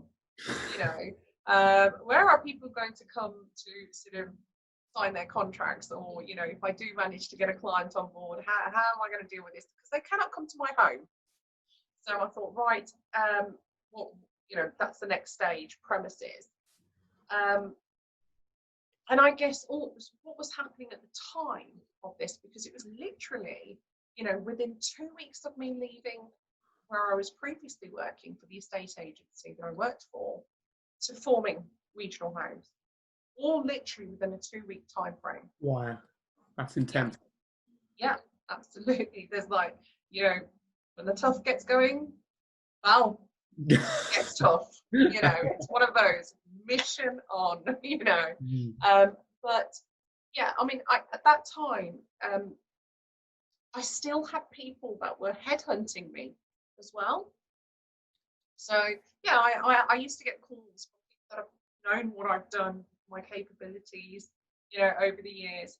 And funnily enough, I had a call come through at the time that I was looking for premises as well. It didn't need to be shopfront, but I just needed a base to sort of say, yeah, this is, you know, where I work from. And the person contacted me saying, right, okay, you know, I'd really, really love for us to have a meeting. You know, I'd really love your help on a project that I have. You know, blah, blah, blah. So I went along. You're probably thinking, well, why did you do that if you're saying that you're opening your own company? But I went along because I thought, right, well, my company hasn't started yet. Yes, it's going to take time, but I may need a backup income, you know, as I'm doing that, as I'm forming this new company. So I went along.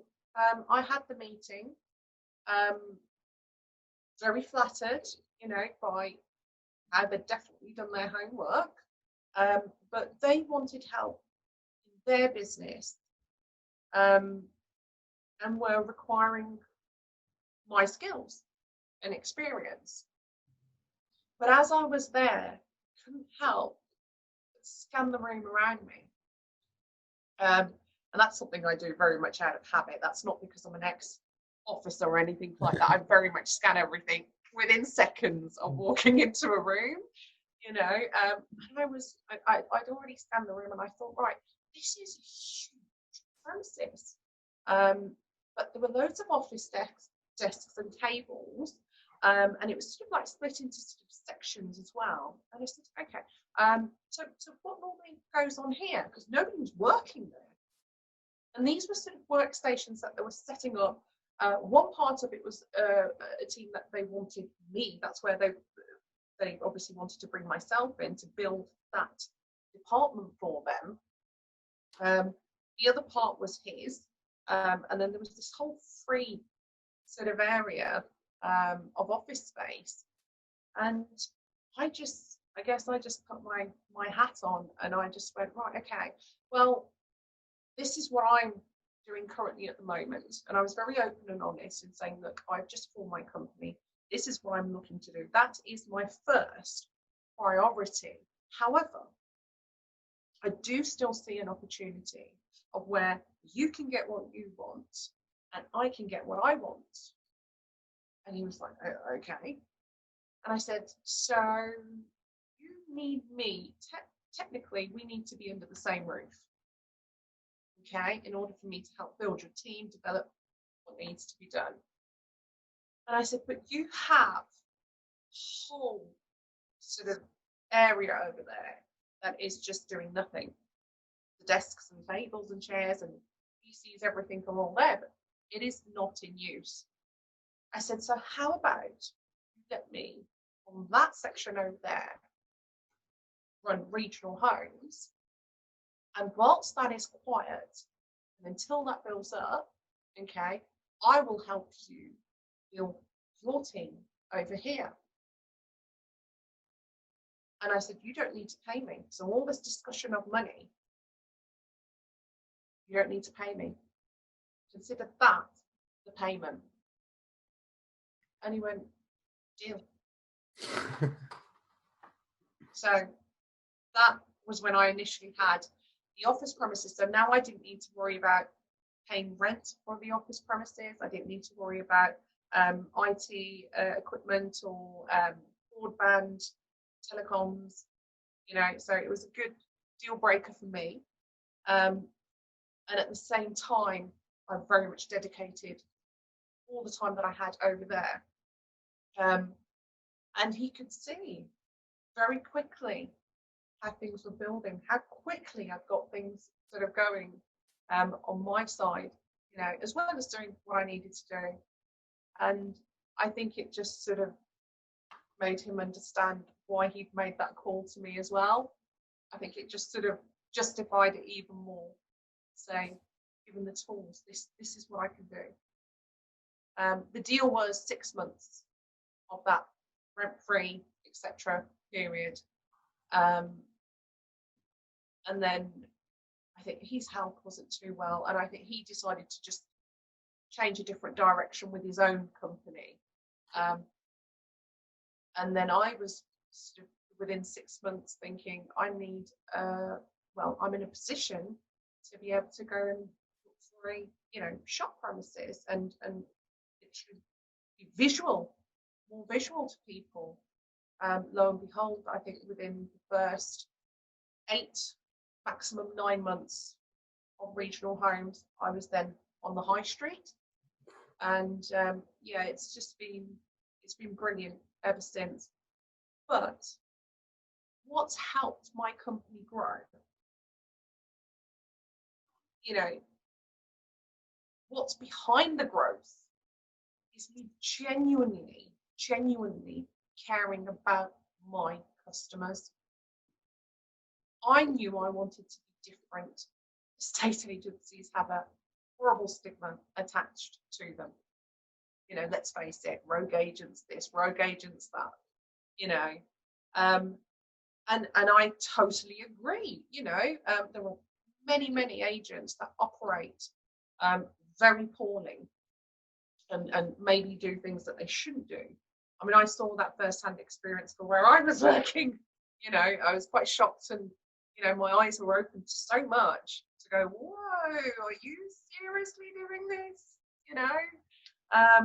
But it was their business, not mine. I couldn't say anything. This time I thought, you know what? I just don't get it. What is it with people? Why can you not just be successful, okay, without having to try and take these shortcuts or lower the quality that you are giving to people? Surely you can be successful by doing things the right way. It might take longer, but you can do it. So I've set myself on this mission that no matter how long it takes, okay, again, I'm prepared.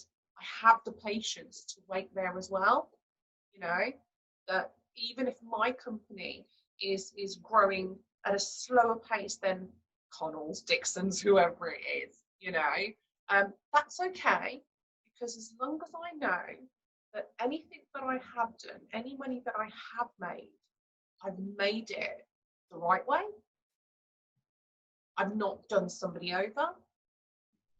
I've not made a quick buck because I saw the opportunity to take advantage, of a situation. I know I can sleep at night, with a peace of mind and no guilty conscience. Because I don't know how some people actually do the things they do and still go to sleep okay at night.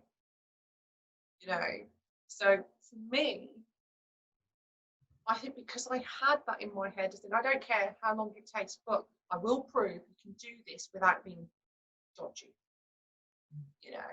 And you know what? It's like I've said before, all good comes to those who wait. And at least I know, and I've had people trying to show me the shortcuts in the past, and I'll just respectfully just, I'll listen to what they've got to say, but I'll never choose to do or take the advice that they're trying to give me, just to sort of speed up getting to opening a second office or not, and branching out here, there, and everywhere. Because if you are not careful, okay, and you start running before you can walk, sooner or later your empire will come crumbling down. You need firm, secure foundations before you want to start building anything. So to me, like I said, even if it meant that it took longer, okay, things were going to be done the right way. You know, if if I try and give you an example, that if you're going to try and say, I don't know, if you're a seamstress and you're sewing something, you know, and you're doing one type of stitch and then halfway through you start changing to a cross stitch, you know, that isn't really sort of strong enough to hold the fabric the way you want it to be held. Sooner or later that seam's going to start coming apart, you know. Whereas in myself, I've remained consistent in what I've been doing, and mine are, they're overlocked. It has overlocking going on top of that. Don't ask me how I know about sewing stuff. I don't know, but just my example to you, you know, that it is watertight. Those foundations are watertight. And I look at it very much as in to go, some people, you know, people say, you are your business. You know, you are a reflection of your business, and your business is a reflection of you. Well, I know damn well that I'm a strong individual, you know. And again, I don't mean physically. It's not saying that I'm not physically strong, but I know mentally, you know, I have learned to become really, really strong, you know, and resilient to certain things, you know. And for that reason, my soul is within my company. So if I'm strong, my business holds the same strength. It is the same reflection of me. If I feel that I hold good values, and so does regional values. We are one. So that is what I feel has helped me to, you know, come to the point where I have branched out and opened my second office. But it's everything that was in the core that's been fed into that business, you know, that will remain that way. You know, our ethos, you know, our slogan is knowing your home is in good hands. And I'd like to think that anybody, you know, even be it a friend, colleague, acquaintance, you know, but whoever it is, family members even, I'd like to think that they know that I am somebody that you can depend on, you can rely on, and you can turn to when the going gets tough. Because I will be there to support you and help you in any way that I possibly can. You know, even if it's the tiniest little thing like helping you sort of, you know, get a lift from A to B. That's, you know, but if it helps you, I will help you, you know. And that is, you know, I do genuinely feel, scarily, you know, my business has the same personality as I do. So, what is next for Regional Homes? Next for Regional Homes, I have to admit, I have actually, again, the plan was made from the day I decided the name of my company to deciding the areas that I chose that I was going to be covering and servicing. So from day one, I stated I would be servicing Birmingham, Sandwell, and Wolverhampton. So for me, you know, that's 3 sort of different locations, and ideally, I picture 3 different offices as well. And for myself, that's lovely, that's enough. And even if the 3rd doesn't happen, I'm still very much content, you know, but I feel I'm just trying to now work towards the final part of my picture, because I have Wolverhampton, I have Sandwell, which is borderline kind of in Birmingham anyway. But I think I just want to hold that more sort of that final sort of location that I can say, there's Birmingham, there's Sandwell, there's Wolverhampton. And anything after that, I would say open to franchise opportunities. But like I said, it is not necessary. That is not something that I, is on my list to go, no, I must get to this, because I already found my success, without, I don't mean that in a big-headed way, but for me, my success is coming out of some terrible dark times and being able to turn that around into what it is today. That for me is now success. So I'm content with what I have. Anything forward from that is a bonus. It is not for me to sort of stay awake late at night thinking about, right, I must get this third office. I've got to get this done. What's going to happen if I don't?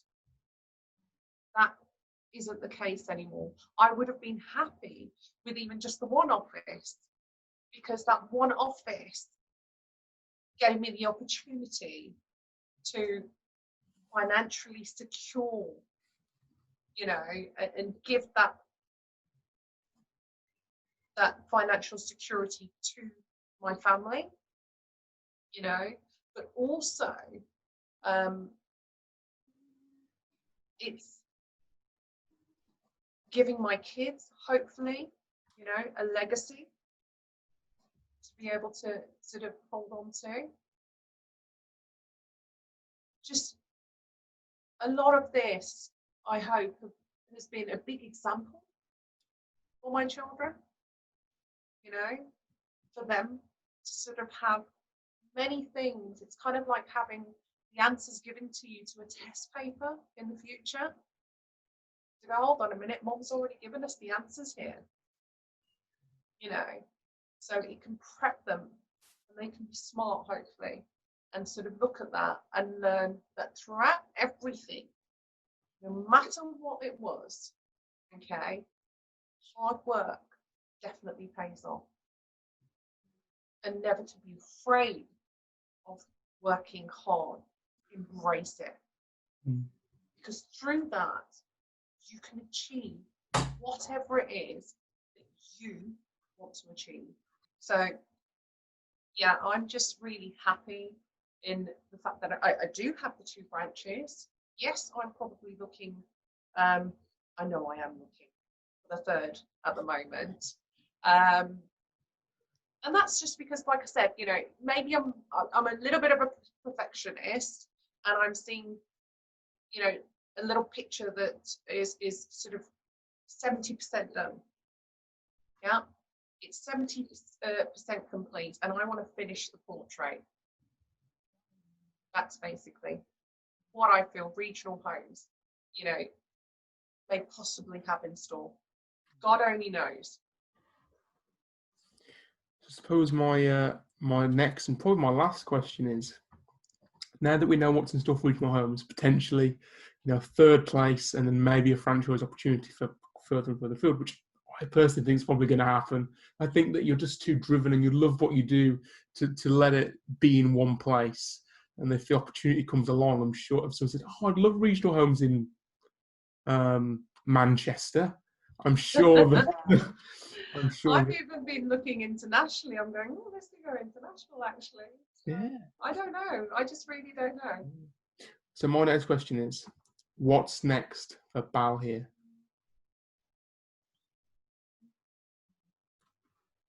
Bal feels as if she's getting old. Oh, no. I know. I think maybe I've worked that hard that it might be catching up with me now. Honestly, do you know what? I look forward to the point where I can sit at home and, I mean, I know I'm doing that right now and I'm not at my office, but, more so to know that if I wanted 6 months away somewhere, I don't need to worry about, my business. So I guess I'm trying to work to a point, which also means giving my team the opportunity to sort of, rise to the challenge. But getting somebody in place so that I can sit back a little bit more and spend more time with my family. I love them dearly, but I feel like I want to spend more time with them. I want to now catch up and sort of the whole sort of philosophy that I held when I was, in my early 20s of work hard, play hard. Well, Val needs to start playing hard again, and if that means with the family and, taking more holidays and what have you, when we can, obviously. But I want to do that, and I want to, I want to help guide, my children in whatever directions they want to go in. I probably would love to actually have a book, as we spoke about earlier. I don't know. I mean, maybe. You never know. If I'm lucky enough, why not a movie? A movie? Oh, where are we talking? It'll be intense, I'll tell you that. You should have a TV series. Try and go for a Netflix original. Seriously? I mean, it'd be nice. I mean, it's not that I'm saying that I want everybody to know about my life. No, you don't need to know everything. You just need to know that, do you know what? I've been through a roller coaster of a ride.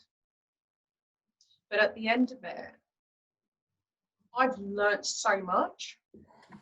I've become stronger than I ever was, previously before.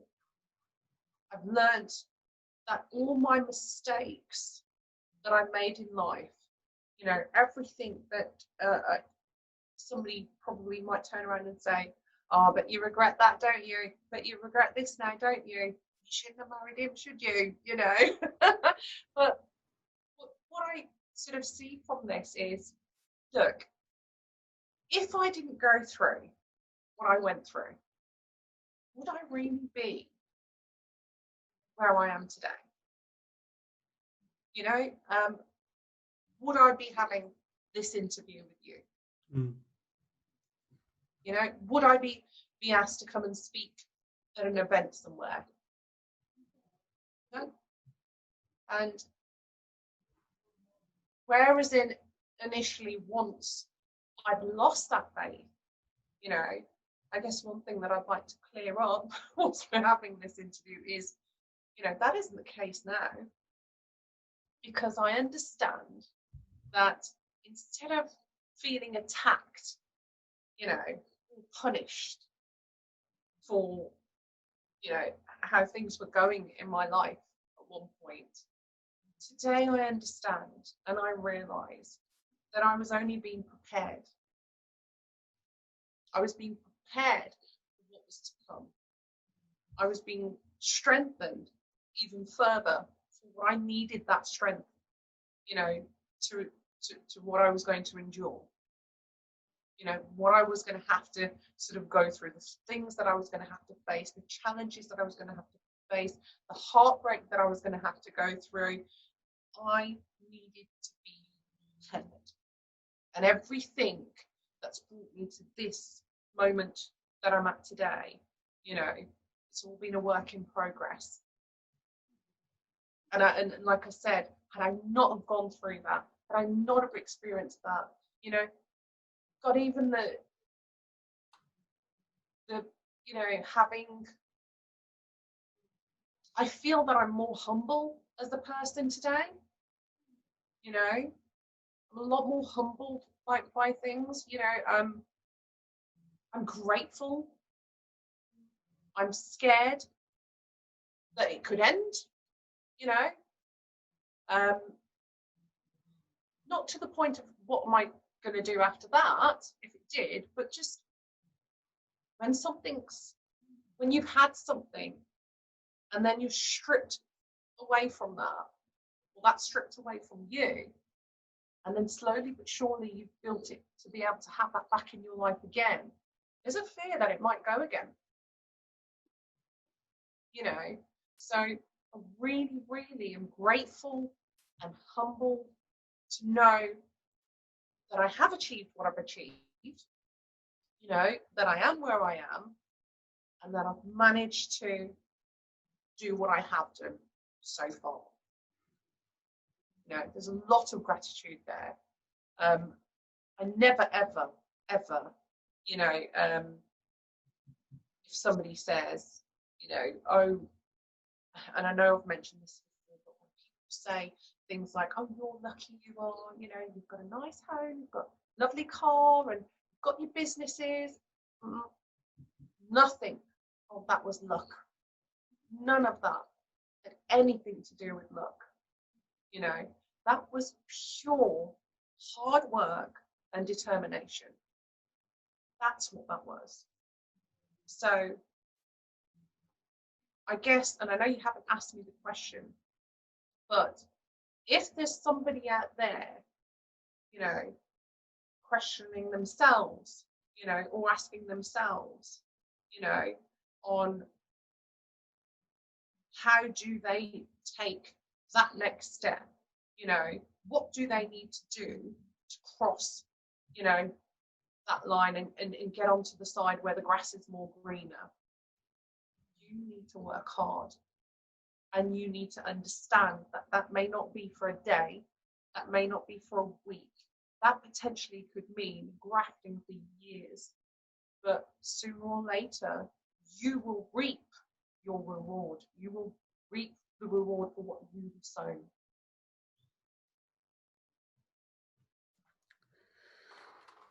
That's really powerful. That's really powerful.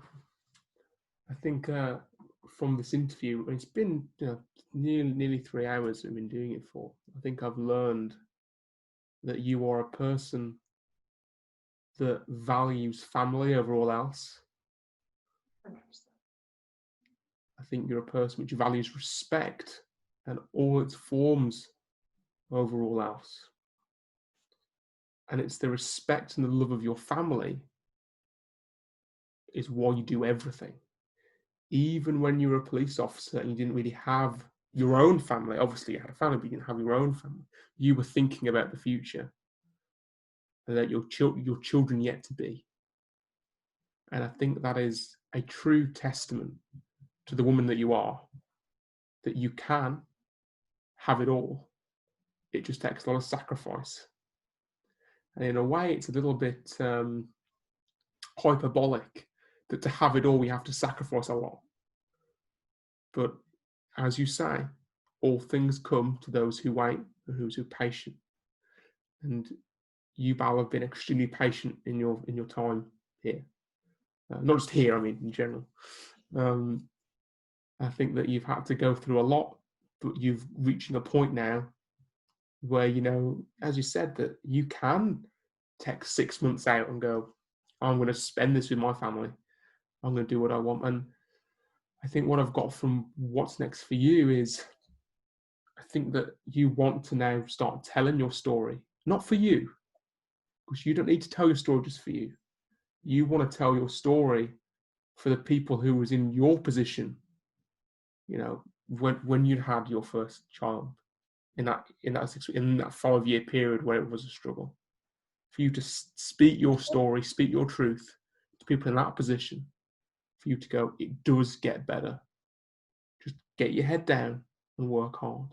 And I think that is something that's, if people take one thing away from this, it's that you can do whatever it is that you want to do. You just have to work at it, keep your head down, and be strong enough to withstand the storm. And I think you said at the very beginning of this, you said to me a few times, no storm lasts forever. It has to go. Absolutely. So I think that we're all going to be seeing you in either in a book, in a Netflix original, a movie, public speaking. We never know. But to say that I don't believe. I think successful people like yourself, I think there's something within them, deep within them, which prevents them from stopping. They will stop what they're doing, but they'll carry on in a different way. And that, I think that's what I see. And maybe that's probably what our audience sees and what people which see you see. Is that, maybe when you've got that third place, regional homes are going to take a bit of a back burner because it can. But after that, Bal will be on the front burner, be able to tell your story.